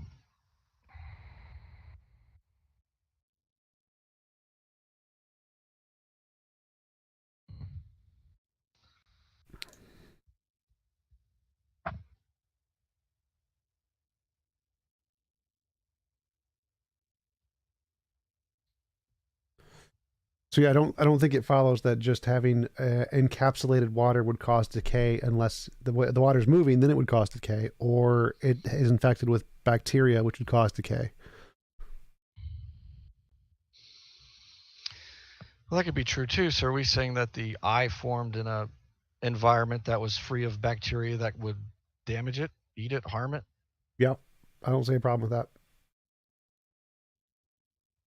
Because obviously if there was bacteria that ate literally everything, nothing would have formed. So I don't see a problem with saying things formed that bacteria didn't eat, because obviously it must have. Well, that's assuming that that's what happened. Assuming evolution is true, yeah, that's what must have happened. Well, no, even if evolution isn't true and things come from only their kinds or whatever, clearly, like in the womb or whatever, if there was bacteria that would eat the fetus, then clearly there would be no baby. So clearly there can be a bottled up segment of water where there isn't bacteria that eats the fetus. So I don't see a problem with that. Like, well, but the uterus is full of water. You've got an immune system and white blood cells. Yes, but there's still bacteria there. Well, sure, but the immune system protects you from certain types of bacteria, and well, I guess not viruses, because viruses can infect and kill that, but that's the whole point of the immune system. So that's what I'm saying. If the eye doesn't have an immune system and there's any bacteria that can harm it, it's cooked. Right, but like that's eggs, not originally what I was saying, but I dropped the earlier point. But like eggs don't necessarily have an immune system, or plants don't. They're in water. Like there are lots of things in water that don't decay. I mean, eggs is a great example because eggs are formed inside the chicken. They are laid, and then they have a film that protects them. If you wash an egg and don't immediately put it in the refrigerator, you've taken that protective film off, and in a much quicker amount of time, it will rot because it's much easier for things to get through it. Yeah, but it could just also be like if you wash it off and put it in a sterile environment, it's going to be fine. So there's different environments where the bacteria, like not all bacteria are everywhere in the world. So if you have an egg in a certain location, it will be able to survive just fine because the bacteria that could kill it isn't there. So like it doesn't seem reasonable to me to think that all damaging bacteria are everywhere at all times and that something couldn't have formed. So I guess a good way to test that was find a place in the world where you can wash an egg and it not rot faster than if you didn't wash it.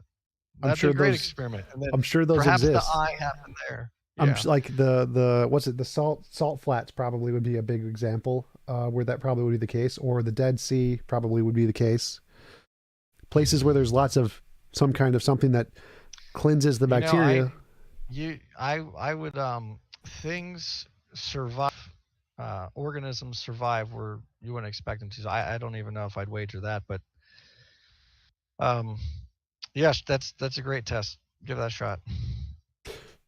But yeah, it definitely seems to me the case that there isn't a problem where certain organisms can form where bacteria aren't killing them, because I think that's like I don't think there's always going to be killing bacteria everywhere that kills everything. I don't think you could find a place where it isn't because Well, it is today for everywhere. sure. I mean, well, sure, but then yeah, but that means then you have to assume into the model that there's places that it wasn't, even though today we see that it is. Well, yeah, I don't Like, think as an evolutionist, I don't think all bacteria have always existed at all times. I don't think it's universal in that sense. I always think there's some that eat some other ones, but I don't think all bacteria eat everything always. So I definitely think yeah, there's going to but be do you see areas. how that logic is circular and doesn't work in a way? Because if you say those bacteria must not have existed because I don't think they had to, and obviously evolution worked. Well, for me, it seems far more reasonable that some kind of bacteria would have existed that would have harmed it because bacteria eats stuff. It's what it does. And so it seems more reasonable that something would have prevented that eye from closing, having no pumping systems, having no cleaning systems, and there was absolutely nothing there to rot that structure before it had any sected. I'm not understanding because, but in fact, that some bacteria will affect everything equally. So there should have been some locations where some things could form a certain structure that some the bacteria there wouldn't have eaten it. Well, did you, maybe I misheard you, did you or did you not grant that there's probably nowhere in the world today that you could do that egg experiment? Well, I guess you said the salt flats. Yeah, there's probably some places in the world the wrong kind of bacteria to get through the shell exist. Yes, and they're killed off by whatever